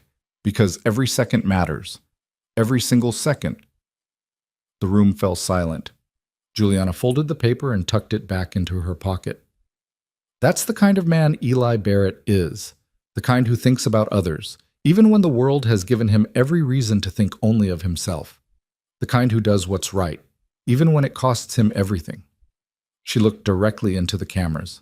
He's the kind of man this company should aspire to be. And starting today, we will. The aftermath of the press conference was like watching a dam break. News outlets that had spent weeks vilifying Eli Barrett scrambled to reframe their coverage. Opinion pieces praising his heroism replaced the ones condemning him. The hashtag Justice for Eli Barrett exploded across social media, joined by hashtag Healthcare for Heroes and Protect Good Samaritans. In his hospital room, Eli watched it all unfold on the small television mounted to the wall, Mia curled against his side, Mrs. Nguyen sitting in the chair by the window. "Daddy, you're famous," Mia said, her voice filled with wonder. "I'm not famous." Eli's voice was hoarse. I'm just me. You're a hero." Mrs. Nguyen's eyes were bright with tears. "I told you, good man." Eli didn't know how to respond to that. For 3 weeks, he had been a monster, a predator, a cautionary tale about what happens when someone from the wrong side of the tracks dares to touch someone important. And now, in the span of a single afternoon, he had become something else entirely. He wasn't sure which version of himself was harder to believe. His phone buzzed with a text from an unknown number. "Mr. Barrett, this is Juliana Reed. I'd like to meet with you tomorrow if you're feeling well enough. We have much to discuss. Jr." Eli stared at the message for a long moment. Then, slowly, he typed a response. "Tomorrow works. Thank you for everything." Her reply came almost instantly. "Don't thank me yet. I'm just getting started." He put down the phone and looked at his daughter, at the hope shining in her eyes for the first time in weeks. "Mia," he said softly, "I think things are going to be okay." "I know, Daddy." She snuggled closer. "I knew they would be, because you're a good person, and good people win in the end." Eli wanted to believe that. He wanted to believe that the universe rewarded kindness and punished cruelty, that truth always triumphed over lies, that doing the right thing would eventually lead to the right outcome. But he had seen too much of the world to believe in fairy tales. What he did believe in was his daughter, her determination, her faith, her stubborn insistence that the world could be better than it was. Maybe that was enough. Maybe that was everything. He closed his eyes, Mia's warmth against his side, and for the first time in 3 weeks, he slept without nightmares. Outside the window, the lights of Philadelphia sparkled like scattered diamonds against black velvet. The same view that had seemed so cold and distant from the 37th floor of Reed Industries headquarters. But from here, at ground level, surrounded by people who had chosen to believe in him, the lights looked different. They looked like hope. The morning sun filtered through the hospital blinds in pale golden stripes, painting patterns across Eli's face as he slowly opened his eyes. For a moment, he didn't know where he was. The ceiling was too white. The bed was too soft. The air smelled like antiseptic and clean linens instead of mildew and desperation. Then memory returned in a flood, and he sat up so quickly his head spun. "Easy, Daddy." Mia's voice came from somewhere to his left. "The doctor said you need to rest." He turned to find his daughter sitting in the same chair she'd occupied for the past 2 days, a worn paperback book open in her lap. Her hair was tangled, her clothes rumpled, but her eyes were bright with something that looked almost like peace. "How long was I asleep?" 12 hours. Mia set down her book and climbed onto the edge of his bed, careful not to jostle the IV line still attached to his arm. "Ms. Reed came by last night while you were sleeping. She left you something." She pointed to the bedside table, where a thick manila envelope sat propped against a vase of flowers. Eli reached for it with trembling fingers, sliding out a sheaf of documents that made his breath catch in his throat. The first page was a formal letter of apology from Reed Industries, signed by Juliana Reed herself. The second was a check for an amount so large that Eli had to count the zeros 3 times to make sure he wasn't hallucinating. The third was a stack of printed news articles, each one telling the same story. Janitor hailed as hero after CEO clears his name, and at the bottom, handwritten on cream-colored stationery, a note. "Mr. Barrett, this is the beginning, not the end. I'll see you at 2 p.m. Juliana Eli stared at the note for a long moment, trying to reconcile the words on the page with the reality of his situation. 3 days ago, he had been dying in a freezing apartment, blacklisted from every job in the city, watching his daughter's future crumble around them. Now he was holding more money than he'd ever seen in his life. His name was trending on social media for the right reasons, and the most powerful woman in Philadelphia wanted to meet with him. It felt like a dream. The kind of dream you were afraid to believe in because waking up would hurt too much. Daddy? Mia's voice was soft. Are you okay? I don't know, sweetheart. He set down the papers and pulled her close, breathing in the familiar scent of her strawberry shampoo. I honestly don't know. The meeting was scheduled for 2 o'clock in the hospital's private conference room, a space typically reserved for family consultations about terminal diagnoses and end-of-life care. Today, it had been transformed into something else entirely. A war room, scattered with documents and laptops, and the remnants of what appeared to be a very long night. Juliana Reed stood by the window when Eli entered, silhouetted against the afternoon light like a figure from a painting. She was dressed in simple clothes, black slacks and a white blouse. Nothing like the designer suits he'd seen her wear in company newsletters. Her silver hair was pulled back in a practical ponytail. Her face, without makeup, looked softer than he remembered, more human. Mr. Barrett, she turned as he approached, and he was struck again by her eyes, that startling shade of gray that seemed to see right through him. Thank you for coming. Thank you for... He gestured vaguely at the room, at the flowers, at the check still folded in his pocket. For everything. I don't know how to begin to Don't. She held up a hand. Please don't thank me. What I did, what I'm doing now, it's not generosity. It's penance. There's a difference. She gestured to a chair across from hers, and they sat facing each other like two generals negotiating a ceasefire. I've spent the last 48 hours learning everything I can about you, Mr. Barrett.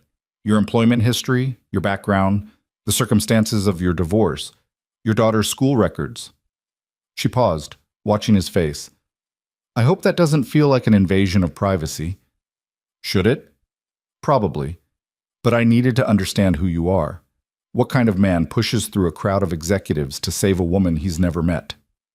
Eli shifted uncomfortably in his chair. I told you, it's what anyone would have done. And I told you that's not true. Juliana leaned forward, her gray eyes intense. I've built this company from nothing. I've hired thousands of people, evaluated hundreds of leaders, made countless decisions about who to trust and who to fire. In all that time, I've met exactly 3 people who would have done what you did that night. 3? You're number 3. A ghost of a smile crossed her face. The first was my father, who died when I was 22. The second was a woman named Helen, who taught me everything I know about business and passed away last year. I'm sorry. Don't be. They lived well. They died knowing they had made a difference. She paused, studying him. The point is, Mr. Barrett, that men like you are rare. Rare enough that when I find one, I don't want to let him go. Eli felt a knot forming in his stomach. What do you mean? Juliana stood and walked to the window, her back to him. Reed Industries employs over 12,000 people. Janitors, secretaries, warehouse workers, accountants, executives. Most of them come to work every day, do their jobs, and go home. They don't think about the company beyond their paycheck. They don't care about anyone except themselves. She turned to face him. But some of them, the ones at the bottom especially, struggle. They work 2 jobs and still can't make rent. They get sick and can't afford doctors. They have children who go to underfunded schools and face a future that looks exactly like their present. And until 3 weeks ago, I never thought about them at all. That's not unusual, Eli said quietly. People at the top rarely think about people at the bottom. No, but it should be unusual. It should be unacceptable. Juliana's voice hardened. When I watched that security footage, when I saw my own executives stand there and watch me die, I realized something. This company that I built, this empire I've spent my entire life creating, it's hollow. It's a machine that generates profit, but it doesn't care about people. It doesn't value human life. She walked back to her chair and sat down, leaning forward with her elbows on her knees. I want to change that, and I want you to help me. Eli blinked. I'm sorry? I want to create a new position at Reed Industries, Director of Employee Welfare, someone whose job is to look after the people who get overlooked, the janitors, the warehouse workers, the single parents working double shifts, someone who can identify problems before they become crises, who can advocate for people who don't have a voice. And you want me to... What? Consult on it? No. Juliana's eyes met his. I want you to do it. The silence that followed was so complete that Eli could hear his own heartbeat pounding in his ears. He opened his mouth, closed it, opened it again. "Ms. Reed, I'm a janitor. I push a mop for a living. I don't have a college degree. I don't know anything about corporate policy or employee benefits or—" "You know how to see people." Juliana cut him off. "You know what it's like to struggle. You know what it feels like to be invisible, to be dismissed, to be treated like you don't matter. That's more valuable than any MBA. But I'm not qualified. Then we'll get you qualified. Training, education, whatever you need. The point isn't what you know right now. The point is who you are." She leaned back in her chair. "I've spent 30 years surrounded by people who have all the right credentials and none of the right instincts. I'd rather have someone with the right instincts and work on the credentials." Eli stared at her, his mind racing. This was insane. This was completely, utterly insane. 3 days ago, he had been facing eviction. Now the CEO of a Fortune 500 company was offering him a job that didn't even exist yet, asking him to help reshape the culture of an organization with a larger population than many small towns. "Why me?" The question came out barely above a whisper.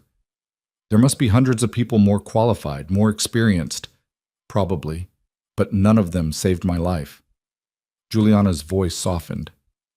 "When my heart stopped, Eli, I was dead. For 4 minutes, I was gone. And in those 4 minutes, while everyone else stood there frozen, you fought for me. You broke my ribs doing compressions. Did you know that? 3 of them. Cracked clean through." Eli winced. "I'm sorry." "Don't be. Those broken ribs are the reason I'm still breathing." She reached across the table and took his hand, her grip surprisingly strong. "You gave me a second chance at life. Now I want to give you a second chance too. Not because I owe you, but because you deserve it. Because the world needs more people like you, not fewer." Eli looked down at their joined hands, at the contrast between her manicured fingers and his calloused palms. 2 people from different worlds, connected by a moment of crisis that had changed everything. "Can I think about it?" he asked finally. "Of course. Take all the time you need." Juliana released his hand and stood. "But there's something else we need to discuss first." "What's that?" "Harper Doyle." The name hit Eli like a splash of cold water. "What about him?" Juliana's expression hardened. "He's not going to let this go. The press conference humiliated him. His career is destroyed, and men like Harper don't accept defeat gracefully." "What are you saying?" "I'm saying that you need to be careful, you and Mia both." She walked to the conference table and picked up a folder, handing it to him. "This is everything we found on Harper so far. His connections, his methods, his history. Some of it is disturbing." Eli opened the folder and began reading. The first few pages were personnel files, performance reviews, the kind of corporate documentation he'd seen before. But then the content shifted, becoming darker. Complaints from female employees settled out of court, suspicious departures of people who had crossed him, a pattern of behavior that stretched back years, carefully hidden behind a veneer of professionalism. And then, near the back, a name that made his blood run cold. Sarah Chen, the administrative assistant from June, the woman he'd found crying in the stairwell with her blouse torn. He did this to her? Eli's voice was barely audible. "We don't know for certain. She refused to press charges, and the company paid her a settlement to keep quiet." Juliana's jaw tightened. "But based on the pattern, based on what we've uncovered, yes, I believe he did." Eli closed the folder, his hands trembling with a rage he could barely contain. "And he's been doing this for years? Getting away with it?" Harper is very good at protecting himself. He cultivates allies, gathers information, makes himself indispensable. Until now, no one has been willing to stand against him. She paused.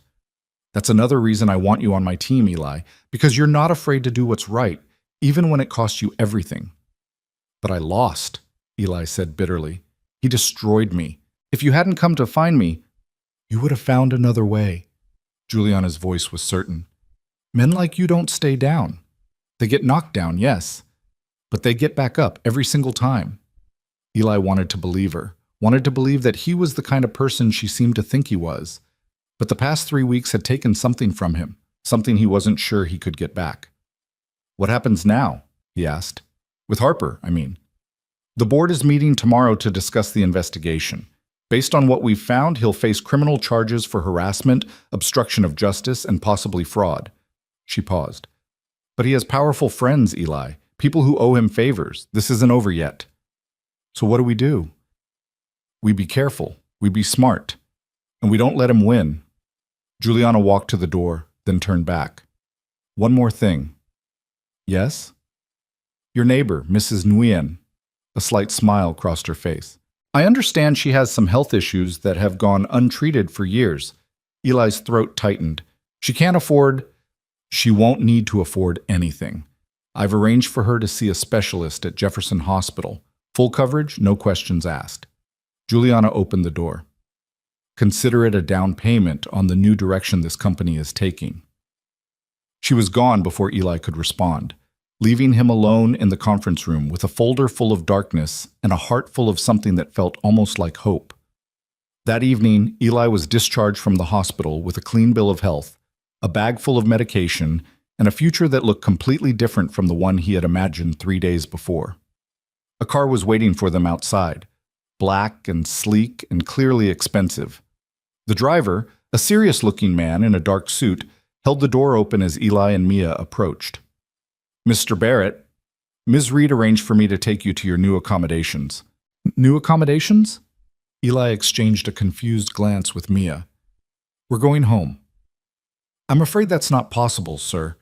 Your previous residence there's been some damage. Damage? What kind of damage? The driver's expression remained carefully neutral. I think it would be better if you spoke with Ms. Reed about that directly. In the meantime, she's arranged for you and your daughter to stay at a property the company maintains for visiting executives. Eli wanted to argue, wanted to demand answers, but Mia's hand slipped into his and squeezed gently. It's okay, Daddy, she said quietly. Let's just go. He looked down at his daughter, at the trust in her eyes, and felt his resistance crumble. She had been through so much already. The least he could do was give her a few nights in a place that didn't smell like mildew and broken dreams. Okay, he said. Take us there. What? The property turned out to be a 3-bedroom apartment in a luxury high-rise in Center City, the kind of building Eli had only ever seen from the outside while pushing his cleaning cart through the streets. The lobby was all marble and glass, staffed by doormen in crisp uniforms who greeted them with practiced smiles. The elevator was silent and smooth, whisking them up to the 15th floor in seconds. The apartment itself was bigger than any place Eli had ever lived. Hardwood floors gleamed under soft lighting. Floor-to-ceiling windows offered a panoramic view of the Philadelphia skyline. The kitchen was fully stocked, the bedrooms were impeccably furnished, and a note on the counter informed them that anything they needed could be ordered through the building's concierge service. Mia wandered through the rooms with wide eyes, touching everything as if to confirm it was real. Daddy, look! There's a bathtub big enough to swim in. Don't get too comfortable, Eli called after her. But there was no force behind the words. How could he tell his daughter not to enjoy something she'd never had before? His phone buzzed with a text from Juliana. I hope the apartment is satisfactory. There's something we need to discuss about your old building. Call me when you're settled. Eli waited until Mia was occupied with exploring her new bedroom before dialing the number. Juliana answered on the second ring. Mr. Barrett, how's the apartment? It's, overwhelming, but thank you. What happened to my building? A pause. Someone set fire to your apartment last night. The damage was contained, but your unit is uninhabitable. Eli felt the floor tilt beneath him. Fire? The police are investigating, but based on the evidence, it wasn't an accident. Someone wanted to send a message. Harper. We can't prove that. Not yet. But yes, that's my assumption. Juliana's voice hardened. This is why I wanted you in a secure building, Eli. Harper isn't going to stop just because he's been fired. He's going to fight back and he's going to fight dirty. But if the police are investigating the police will do what they can. But Harper has connections everywhere. He'll have an alibi, witnesses who'll swear he was somewhere else. The only way to truly stop him is to remove his power completely. How do we do that? By building something he can't tear down. by showing the world that this company is bigger than any one person, that it stands for something real. She paused. That's why I need you, Eli. You represent everything Harper isn't, everything this company should be. Eli walked to the window and looked out at the city, at the glittering lights that stretched to the horizon. Somewhere out there, Harper Doyle was plotting his next move. Somewhere out there, a burned-out apartment was being picked over by investigators. And somewhere out there, Mrs. Wynne was probably sitting alone in her own apartment, wondering if the fire had been her fault somehow. "I'll do it," he said quietly. "I'm sorry?" "The job. Director of Employee Welfare." He turned away from the window. "I'll do it. Not because I think I'm qualified, or because I want the money, or because I owe you anything. I'll do it because Harper Doyle needs to lose. And because there are thousands of people like me in that company who deserve someone fighting for them." Silence on the other end of the line, then softly, "Thank you, Eli." "Don't thank me yet. I have no idea what I'm doing." "Neither did I when I started this company. You learn." A hint of warmth entered her voice. "We'll figure it out together." The next morning, Eli woke to the smell of bacon. For a moment, he was disoriented again, the unfamiliar ceiling and soft sheets throwing him off balance. Then he heard Mia's laughter from the kitchen, followed by another voice, deeper and more measured. He threw on a robe and padded down the hallway to find an unexpected scene. Mia standing at the stove, spatula in hand, while Rebecca Torres, the young administrative assistant from the hospital, coached her through the finer points of not burning breakfast.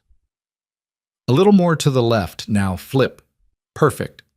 Rebecca clapped her hands as Mia successfully transferred a pancake to a waiting plate. "You're a natural." "What's going on here?" Eli asked, his voice rough with sleep. Both women turned to look at him. Mia grinned. "Rebecca's teaching me how to make pancakes. She came over to check on us." "Ms. Reed asked me to stop by," Rebecca explained, wiping her hands on a dish towel. "She thought you might have questions about the company, the job, the investigation. And honestly, I wanted to see how you were doing." Eli accepted a cup of coffee from his daughter and settled into a chair at the kitchen island. "I have about 1,000 questions. But let's start with the most important one. Is Harper Doyle going to prison?" Rebecca's expression sobered. "That's complicated. The board voted last night to launch a full investigation, but Harper has lawyers, good ones. And he's already started spinning his version of events." "What version?" "That Ms. Reed is having some kind of breakdown, that she's been under too much stress since the cardiac arrest and isn't thinking clearly." Rebecca shook her head. "He's framing himself as the victim, the loyal CFO who's being scapegoated by a CEO who can't accept responsibility for her own health crisis. That's insane. The security footage shows what it shows. But footage can be interpreted different ways. Harper's people are already suggesting that you were acting aggressively, that you didn't identify yourself as trained, that the executives were just trying to protect their CEO from an unknown threat." Eli felt the familiar weight of despair settling back onto his shoulders. "So nothing's changed. He's going to get away with it." "Not if I have anything to say about it." Rebecca's voice was fierce. "I was there, Mr. Barrett. I saw everything, and I'm not the only one. There are others who were in that room, who saw what really happened, who are tired of being afraid of Harper Doyle." "Others?" "A group of us have been meeting, quietly, sharing information, gathering evidence. We call ourselves the 37. She smiled grimly. "For the floor where it happened." "How many are you?" 12 so far, but more are coming forward every day. The press conference gave people courage. They're finally willing to speak up." Eli looked at this young woman, at the determination in her eyes, and felt something shift in his chest. He wasn't alone. He had never been alone. There had always been others like him, watching from the shadows, waiting for permission to step into the light. "What do you need from me?" he asked. "Your story, your testimony, your willingness to stand up in front of a board of directors and tell them exactly what happened that night." She paused. "It won't be easy. Harper's lawyers will try to tear you apart. They'll bring up your background, your divorce, your financial struggles. They'll try to make you look like a gold digger who saw an opportunity and took it. Let them try." Eli's voice was steady. "I've got nothing to hide." "Then you're braver than most." Rebecca finished her coffee and stood. "The board hearing is scheduled for Friday. 3 days from now. Ms. Reed wants you to be there to testify in person. Are you willing? Eli thought of Mia, of Mrs. Nguyen, of all the people at Reed Industries who struggled in silence while executives like Harper Doyle played their games of power and privilege. He thought of his father, who had worked himself to death in a factory that never knew his name. He thought of his mother, who had cleaned houses for wealthy families and always came home smelling of other people's lives. I'll be there, he said, and I'll tell them everything. The next 3 days passed in a blur of preparation. Juliana's legal team descended on the apartment like a well-dressed army, drilling Eli on every aspect of his testimony. They asked him to describe the night of the incident in excruciating detail, from the moment he first heard the commotion to the moment the elevator doors closed on his face. They asked about his CPR training, his employment history, his relationship with other Reed Industries employees. They asked questions he had never thought to ask himself, forcing him to examine his own motivations with a clinical precision that left him exhausted. "Why did you push through the crowd?"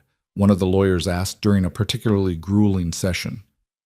"What made you decide to intervene when no one else would? I told you she was dying, but you didn't know who she was. You'd never met her before. Why risk your job, your reputation, your freedom for a stranger?" Eli was quiet for a long moment, searching for an answer that would satisfy them, but the truth was simpler than they wanted it to be. "Because someone had to," he said finally, "and no one else was going to." The lawyer nodded slowly, making a note on his pad. "That's good.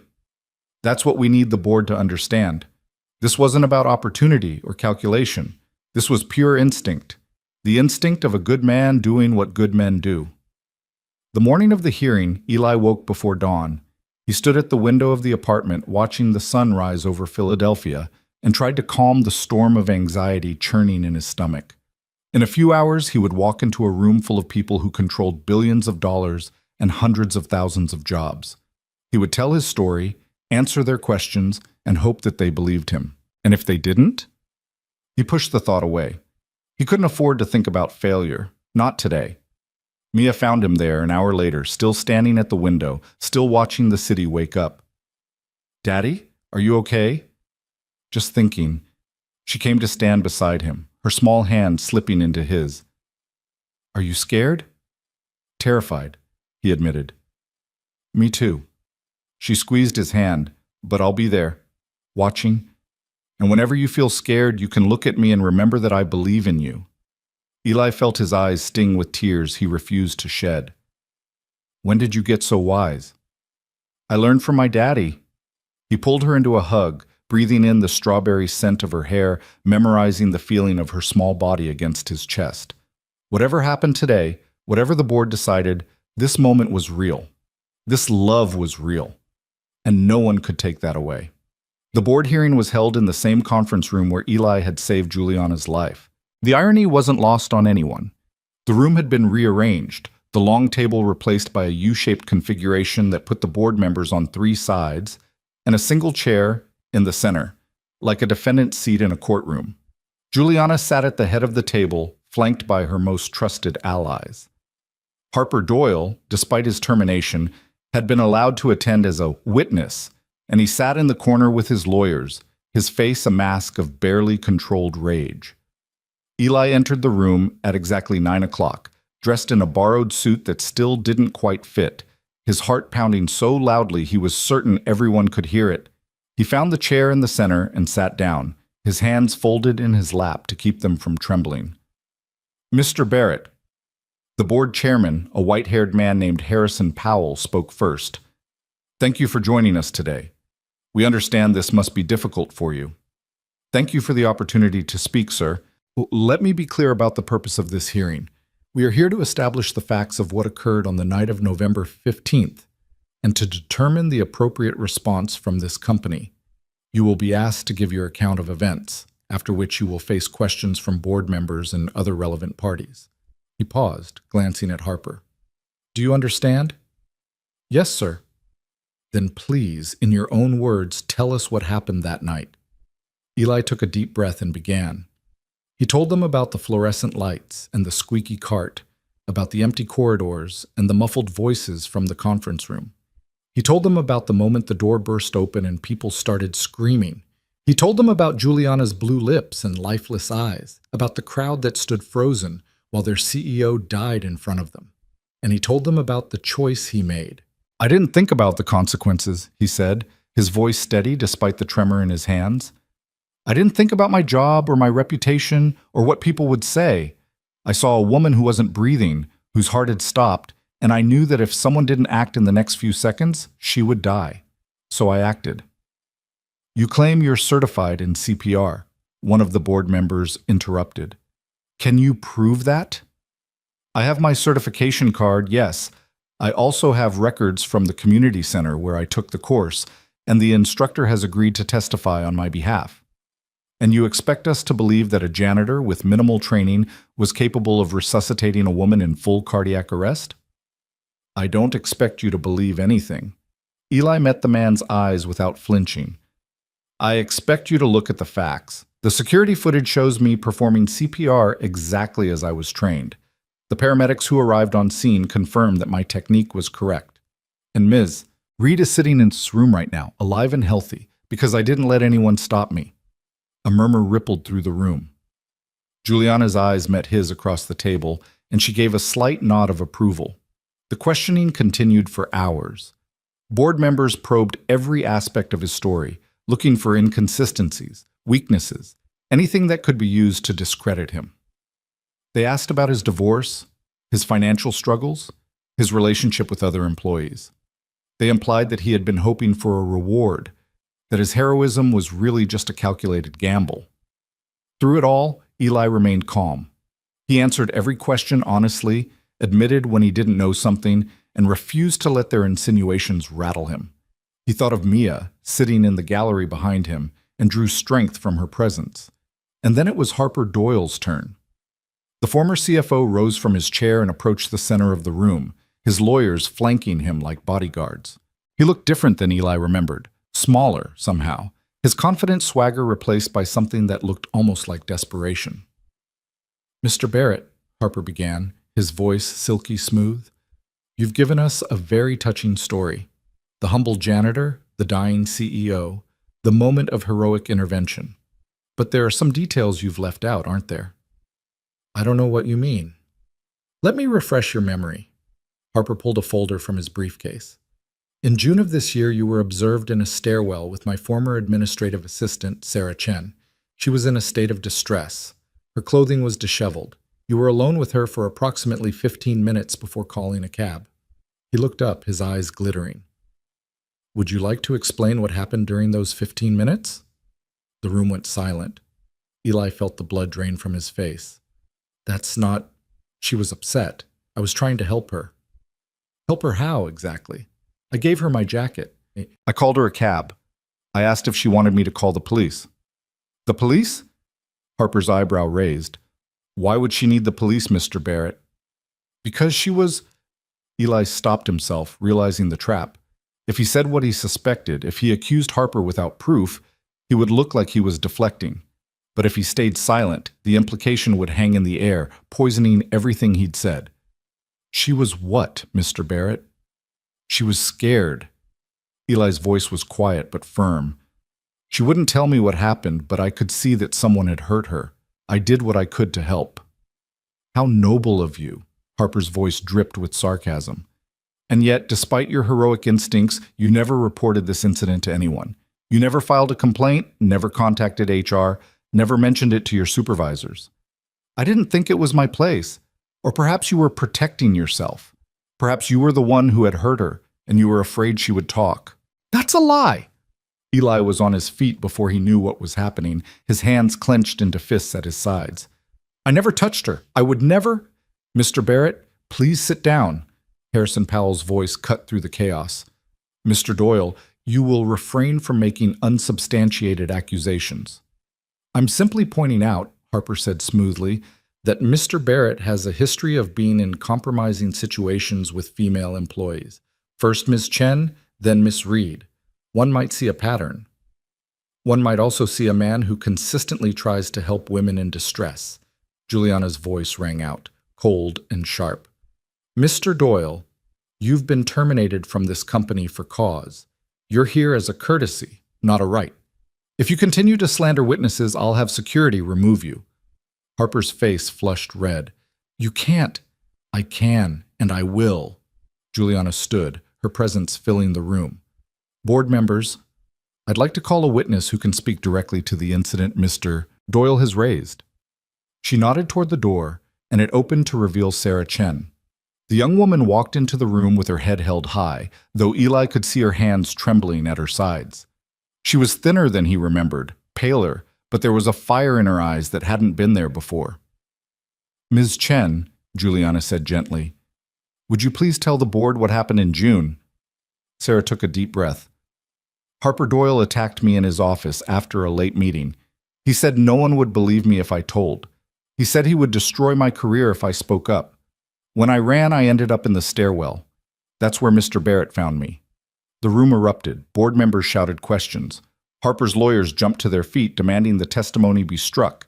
And Harper himself, his mask finally slipping, turned on Sarah with a snarl that revealed the monster beneath. "You lying little—" "That's enough!" Harrison Powell's voice boomed through the chaos. "Security, remove Mr. Doyle from this hearing immediately." 2 guards appeared, taking Harper by the arms. He struggled against them, his face twisted with fury, his eyes locked on Eli with a hatred so pure it felt like a physical force. "This isn't over, Barrett," he spat as they dragged him toward the door. "You think you've won? You haven't won anything. I'll destroy you. I'll destroy all of you." The door closed behind him, cutting off his screams, and a heavy silence fell over the room. Juliana waited until the echoes faded before speaking again. "Board members, I think we've seen enough. Mr. Barrett acted with courage and integrity on the night of November 15th. He saved my life at great personal cost, and he has been unjustly persecuted ever since. I move that we formally exonerate him, compensate him for his suffering, and offer him a position within this company." "I second the motion," said another board member. "All in favor?" Hands raised around the table, one by one, then all at once, until the vote was unanimous. "The motion carries." Harrison Powell's voice was solemn. "Mr. Barrett, on behalf of Reed Industries, I apologize for the injustice you have suffered. You are hereby cleared of all allegations, and your record will reflect the truth of what happened that night." Eli sat very still, the words washing over him like warm rain. It was over. After weeks of torment, after losing everything and nearly losing his life, it was finally over. He had won. Behind him, Mia burst into tears. The aftermath of the hearing was chaos of a different kind. Reporters crowded the lobby of Reed Industries headquarters, shouting questions and waving microphones. Eli shielded Mia with his body as they pushed through to the waiting car, while Juliana's security team formed a protective barrier around them. "Mr. Barrett, how does it feel to be vindicated? Will you be pressing charges against Harper Doyle?" "Ms. Reed, is it true you've offered Mr. Barrett a job?" They made it to the car and the doors closed, sealing out the chaos. Eli slumped against the leather seats, his whole body trembling with exhaustion and relief. "You did it, Daddy." Mia crawled into his lap, wrapping her arms around his neck. "You told the truth, and they believed you." "We did it," he corrected her. "All of us. Together." Juliana slid into the car beside them, her own face showing signs of strain. "Harper will be arrested within the hour. Sarah's testimony, combined with the evidence we've gathered, gives the police more than enough to charge him. What about his friends? His connections? Some will try to help him. Most will distance themselves as quickly as possible." A grim smile crossed her face. "Harper cultivated loyalty through fear. Once people see that he can be beaten, that fear evaporates." Eli nodded slowly, processing everything that had happened. It still didn't feel real. None of it felt real. "What now?" he asked. "Now?" Juliana looked out the window at the city passing by. "Now we build something better, starting with you, Mr. Director of Employee Welfare. I still don't know if I'm qualified for that." "You will be." She turned back to face him, and for the first time since he'd met her, she smiled, a real smile that reached her eyes and transformed her entire face. "I have faith in you, Eli Barrett. You've earned it." Mia stirred in his lap, looking up at him with eyes that held no doubt, no fear, only absolute certainty. I told you, Daddy. Good people win in the end. Eli held his daughter close and watched the Philadelphia skyline glitter in the fading light. He thought of everything he had lost, everything he had found, and everything that still lay ahead. For the first time in his life, he allowed himself to believe that maybe, just maybe, his daughter was right. The first day of his new life began with a cup of coffee that cost more than his old hourly wage.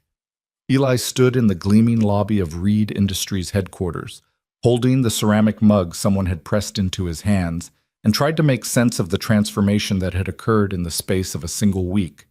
The same marble floors he had once mopped now reflected his polished shoes. The same security guards who had dragged him to the elevator now nodded respectfully as he passed. The same elevators that had carried him down in disgrace now carried him up to the executive floor, where a corner office with his name on the door waited like a dream he hadn't dared to imagine. Director of Employee Welfare. The title still felt foreign on his tongue, like a word from a language he was only beginning to learn. Nervous? Juliana appeared beside him, dressed in one of her signature power suits, her silver hair pulled back in its usual elegant twist. She looked different now that Eli knew her better, softer somehow, more human. The CEO mask she wore for the public was just that, a mask, beneath which lived a woman who had spent her entire life building walls and was only now learning how to take them down. Terrified, Eli admitted. I keep waiting for someone to realize they've made a mistake. They haven't. Juliana took a sip of her own coffee, her gray eyes studying him over the rim. I've been watching you this past week, Eli, the way you talk to people, the way you listen, the way you remember names and faces and details that most executives would consider beneath their notice. She paused. You have a gift, one that can't be taught. I just treat people the way I'd want to be treated. Exactly. And in this building, that makes you revolutionary. They rode the elevator together in comfortable silence, and when the doors opened onto the 37th floor, Eli felt his heart skip a beat. This was the floor where everything had changed, the floor where he had saved a life and lost his own, the floor where he had been dragged away in disgrace while the woman he rescued reached for him with desperate, confused eyes. Now he was back. Not as a janitor, not as a criminal, but as someone who mattered. His office was larger than his old apartment, with floor-to-ceiling windows that offered a panoramic view of the city he loved. A mahogany desk dominated the center of the room, flanked by leather chairs and bookshelves that were currently empty but waiting to be filled. On the desk sat a single item, a framed photograph of Mia, her gap-toothed grin captured forever in the moment before everything fell apart. I had that sent over from the evidence files, Juliana said, noticing his gaze. It was in your locker when they cleaned it out. I thought you might want it back. Eli picked up the frame, his throat tight with emotion. Thank you. There's one more thing. She handed him a folder. Your first assignment. He opened it to find a stack of employee files, each one flagged with notes and observations. Single parents working double shifts, workers with medical conditions they couldn't afford to treat, families living on the edge of homelessness, one missed paycheck away from disaster. These are the ones who need help the most, Juliana explained. I want you to reach out to each of them personally, find out what they need, figure out how we can help. There must be hundreds of people in this situation. Thousands, probably, but we start somewhere. Her eyes met his. We start with the ones who are most invisible, the ones the system has tried hardest to erase. Eli looked down at the files, at the names and faces of people who were struggling just as he had struggled, who were invisible just as he had been invisible. He thought of his father, working himself to death in a factory that never knew his name. He thought of his mother, coming home every night with aching feet and someone else's dirt under her fingernails. He thought of Mrs. Nguyen, sitting alone in her apartment with health problems she couldn't afford to fix. And he thought of himself, just a few weeks ago, lying on a threadbare couch in a freezing apartment, certain that he was going to die. I'll start today, he said. The weeks that followed were the most exhausting and exhilarating of Eli's life. He threw himself into his new role with a passion that surprised even him, spending long hours reviewing files, conducting interviews, and developing programs that addressed the needs he uncovered. He established an emergency assistance fund for employees facing sudden financial hardship. He partnered with local clinics to provide affordable healthcare options. He created a mentorship program that connected struggling workers with more experienced colleagues who could offer guidance and support. But the most important thing he did was listen.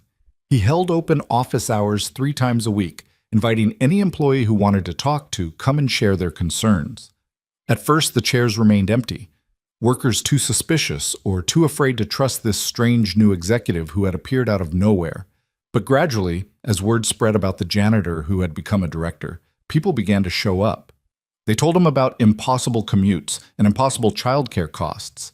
They told him about supervisors who bullied them and coworkers who ignored them. They told him about the daily humiliations of being poor in a world that worshipped wealth, about the shame of not being able to afford lunch in the cafeteria, about the terror of calling in sick because they knew their jobs wouldn't be waiting when they returned. And Eli listened. He took notes. He promised to do what he could. And then, one by one, he kept those promises. The first major victory came 6 weeks into his tenure. A warehouse worker named Marcus Johnson had been facing eviction, his family of 4 about to be thrown onto the streets because of medical bills from his wife's emergency appendectomy. The company's existing assistance programs were too slow, too bureaucratic, too tangled in red tape to help in time. Eli cut through all of it. He called the landlord personally, negotiating a payment plan that would keep the Johnsons in their home. He arranged for the medical bills to be covered through a combination of company funds and charitable donations. He connected Marcus with a financial counselor who could help the family build stability for the future. When Marcus came to his office to thank him, tears streaming down his face, Eli felt something shift inside him, something that had been broken for a very long time finally clicking back into place. "You saved my family," Marcus said, his voice choked with emotion. "I don't know how to ever repay you." "You don't have to repay me," Eli replied. "Just pay it forward. Help someone else when you have the chance." Marcus nodded, gripping Eli's hand so tightly it hurt. "I will. I promise." Word of the Johnson case spread through the company like wildfire. Suddenly, Eli's office hours weren't just attended, they were overflowing. People lined up in the hallway waiting for their chance to speak with the man who had saved Marcus Johnson's family, the man who actually listened, the man who actually cared. And with each person he helped, Eli felt himself becoming more of who he was meant to be. But not everyone was happy about the changes. There were executives who resented his presence, who saw his programs as wasteful expenditures that ate into the bottom line. There were managers who felt threatened by his direct access to their workers, who worried that their own failures were being exposed. And there were those who simply couldn't accept that a former janitor now walked the same halls they did, attended the same meetings, wielded the same influence. Eli ignored them all. He had spent his entire life being underestimated, dismissed, overlooked. He knew how to work around people who didn't believe in him. And he knew that the only way to prove his worth was through results. The results came quickly. Within 3 months, employee satisfaction scores had risen by 20%. Turnover rates dropped dramatically as workers felt for the first time that someone in the company actually cared about their well-being. Productivity increased as people who had been struggling with personal crises finally got the support they needed to focus on their jobs. And the media took notice.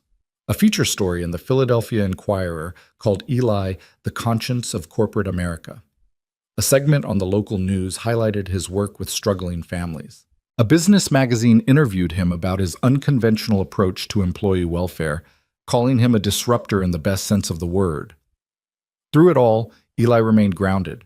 He still lived in the same apartment Juliana had arranged for him, though he could now afford something grander. He still picked Mia up from school every afternoon, helping her with homework and cooking dinner together.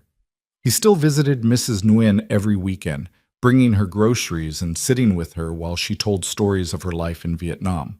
And he still thought about the night that had started it all, the night he had pushed through a crowd of frozen executives to save a dying woman's life. Sometimes, late at night, he would stand at his office window and look out at the city lights, and he would wonder what would have happened if he had been like everyone else, if he had hesitated, if he had looked away. Juliana would be dead. That much was certain. But beyond that, nothing would have changed. Harper Doyle would still be terrorizing employees. thousands of workers would still be struggling in silence. The system would have continued grinding on, indifferent to the human suffering it created. One moment of courage had changed everything, one choice to act when everyone else stood frozen.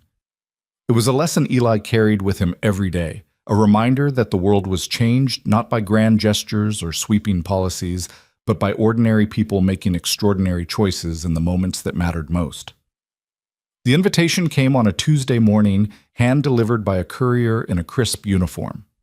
Eli opened the envelope to find an embossed card requesting his presence at the annual Reed Industries Leadership Summit, a 3-day gathering of the company's top executives at a resort in the Poconos. He was listed as a keynote speaker, scheduled to address the entire leadership team on the topic of human-centered corporate culture. He stared at the card for a long time, his heart racing. Problem? Juliana appeared in his doorway, a knowing smile on her face. You did this. I did. I can't speak to hundreds of executives. I don't have the training, the experience. You have something better. She stepped into his office and sat down across from him. You have authenticity.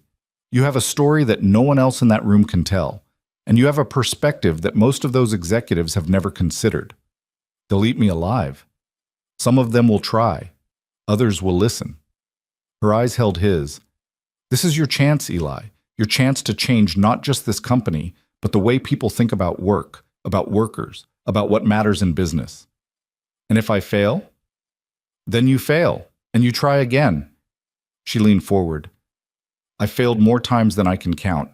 Every successful person has. The only real failure is refusing to try at all.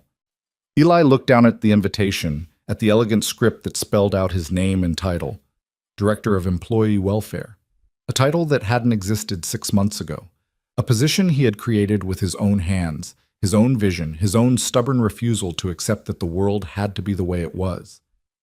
I'll do it, he said finally. But I'm going to do it my way. Juliana smiled. I wouldn't expect anything less. The summit was held at a sprawling mountain resort, all rustic elegance and breathtaking views. Eli arrived with Mia in tow, having refused to leave her behind for 3 days. She explored the grounds with wide-eyed wonder, while her father prepared for the speech that could define the next chapter of his career. The night before his keynote, Eli sat on the balcony of his room, looking out at the stars that blazed above the mountain peaks. The speech he had prepared sat in his lap, 15 pages of carefully crafted arguments and statistics and policy recommendations. He read through it one more time. Then he crumpled it into a ball and threw it over the railing. When he took the stage the next morning, facing an audience of 400 executives in a ballroom that smelled of coffee and ambition, he had no notes, no slides, no carefully rehearsed talking points. He had only his story. My name is Eli Barrett, he began, his voice steady despite the terror clawing at his chest. 6 months ago, I was a janitor at this company. I pushed a mop. I emptied trash cans. I cleaned toilets that most of you never even knew existed. A murmur rippled through the crowd. I was invisible. I walked these halls for 3 years, and most of you never noticed me. I wasn't a person to you. I was a function, a service, something that happened in the background while you focused on the important work. He paused, letting the words sink in. And then, one night, your CEO collapsed in a conference room. Her heart stopped. She was dying on the floor, surrounded by dozens of people who had the power to save her. And every single one of them froze. The room was utterly silent now. Except me. I pushed through that crowd. I dropped to my knees. I performed CPR until her heart started beating again. And for that act, for saving the life of the most important person in this company, I was fired, blacklisted, and nearly destroyed. He looked out at the sea of faces, at the executives who had been part of the system that tried to erase him. I'm not telling you this to make you feel guilty. I'm telling you this because it illustrates something fundamental about how we think about people. When I was a janitor, I was invisible. When I saved a life, I became a threat. And it wasn't until someone in power, someone like you, decided to see me differently that anything changed. He took a deep breath. Every person who works for this company has a story. They have families, dreams, struggles that you know nothing about. They come to work every day and give you their time, their energy, their lives. And in return, most of them feel exactly the way I felt, invisible. He stepped out from behind the podium, moving closer to the audience. That has to change. Not because it's good for business, although it is. Not because it improves productivity, although it does. It has to change because it's right. Because the people who clean your offices and stock your warehouses and answer your phones are human beings who deserve to be seen, to be valued, to be treated with dignity. His voice rose with passion. I'm asking you to look at your teams with new eyes, to learn the names of the people who serve you, to ask about their lives, their challenges, their dreams, to create a culture where everyone, from the CEO to the night shift janitor, feels like they matter. He paused, his eyes scanning the crowd. Because they do matter, every single one of them. And if you can't see that, if you can't believe that, then I don't know why you're in a position of leadership at all. The silence that followed was deafening.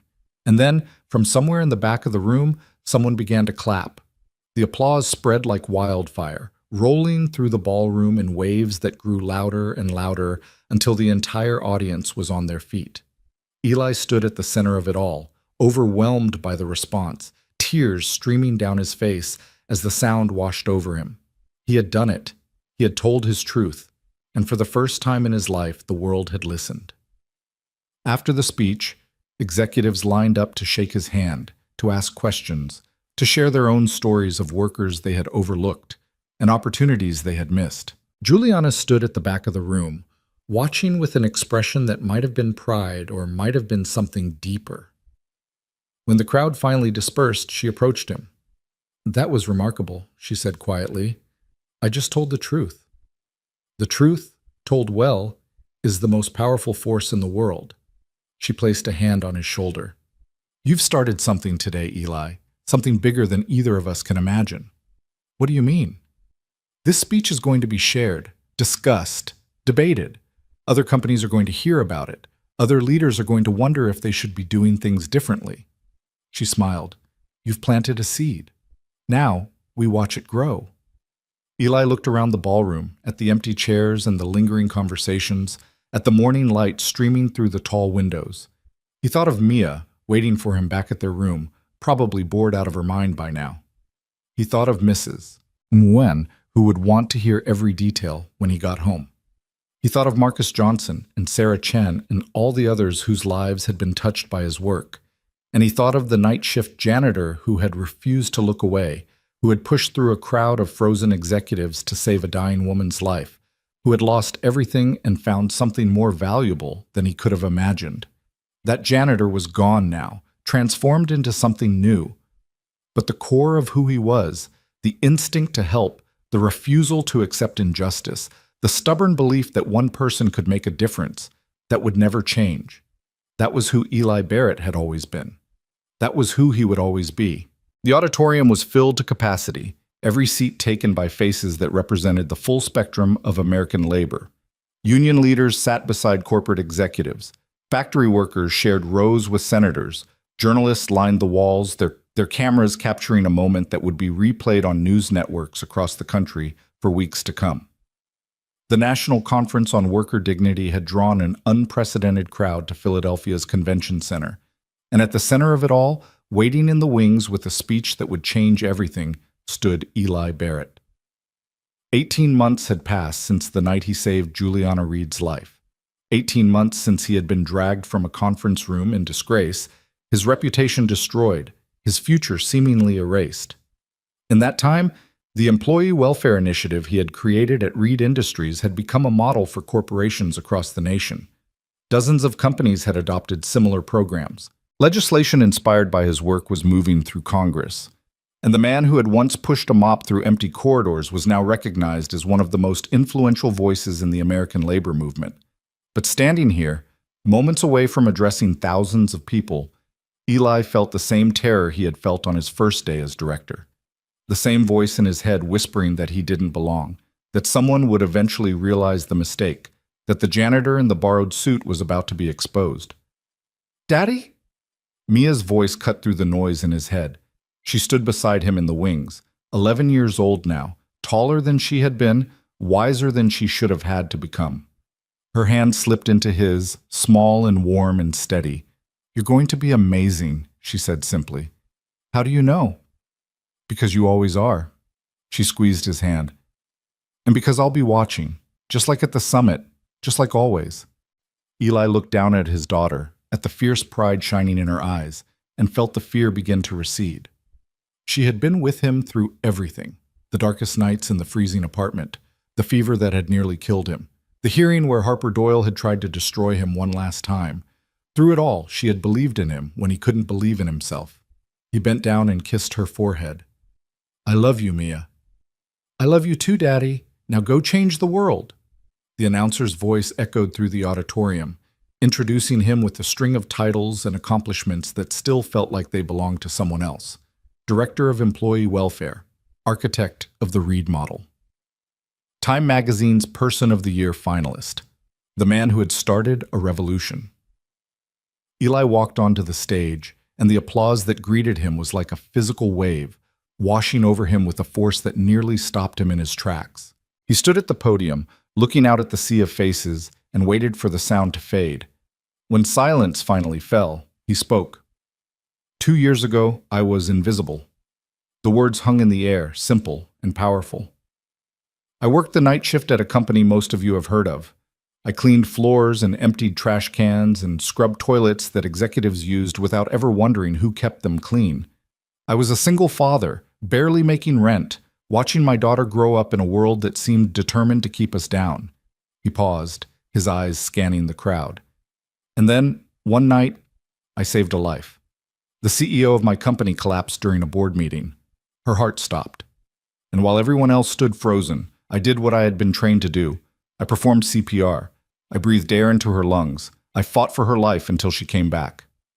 A murmur rippled through the audience. For that act, I was fired. Accused of assault, blacklisted from every job in the city. My name was dragged through the mud by people who had never bothered to learn it in the first place. I lost everything, not because I had done something wrong, but because I had dared to cross a line that wasn't supposed to be crossed. The line between those who matter and those who don't. His voice grew stronger. But here's what I learned in those dark weeks when I thought my life was over. I learned that the system that tried to destroy me was not inevitable. It was not natural. It was built by human beings, and it could be changed by human beings. All it took was one person with the courage to stand up and say, "This is not right." He gripped the podium, his knuckles white. "I'm not here today because I'm special. I'm here because I got lucky, because the woman I saved happened to be someone with the power to set things right. But there are millions of workers in this country who will never get that lucky break, who will be ground down by a system that treats them as expendable, who will struggle and suffer and die without ever being seen." His voice broke slightly, but he pushed through. That's what we're here to change, not with charity or sympathy or empty promises, with real structural change that recognizes the fundamental dignity of every human being who shows up to work, with policies that ensure no one has to choose between paying rent and seeing a doctor, with cultures that value people over profit, that see workers as human beings instead of line items on a spreadsheet. He looked directly into the cameras, knowing that millions more were watching from their homes. I was invisible once, but I refuse to be invisible anymore. And I refuse to let anyone else be invisible either. Every janitor, every warehouse worker, every cashier and nurse and truck driver, you matter. Your work matters. Your life matters.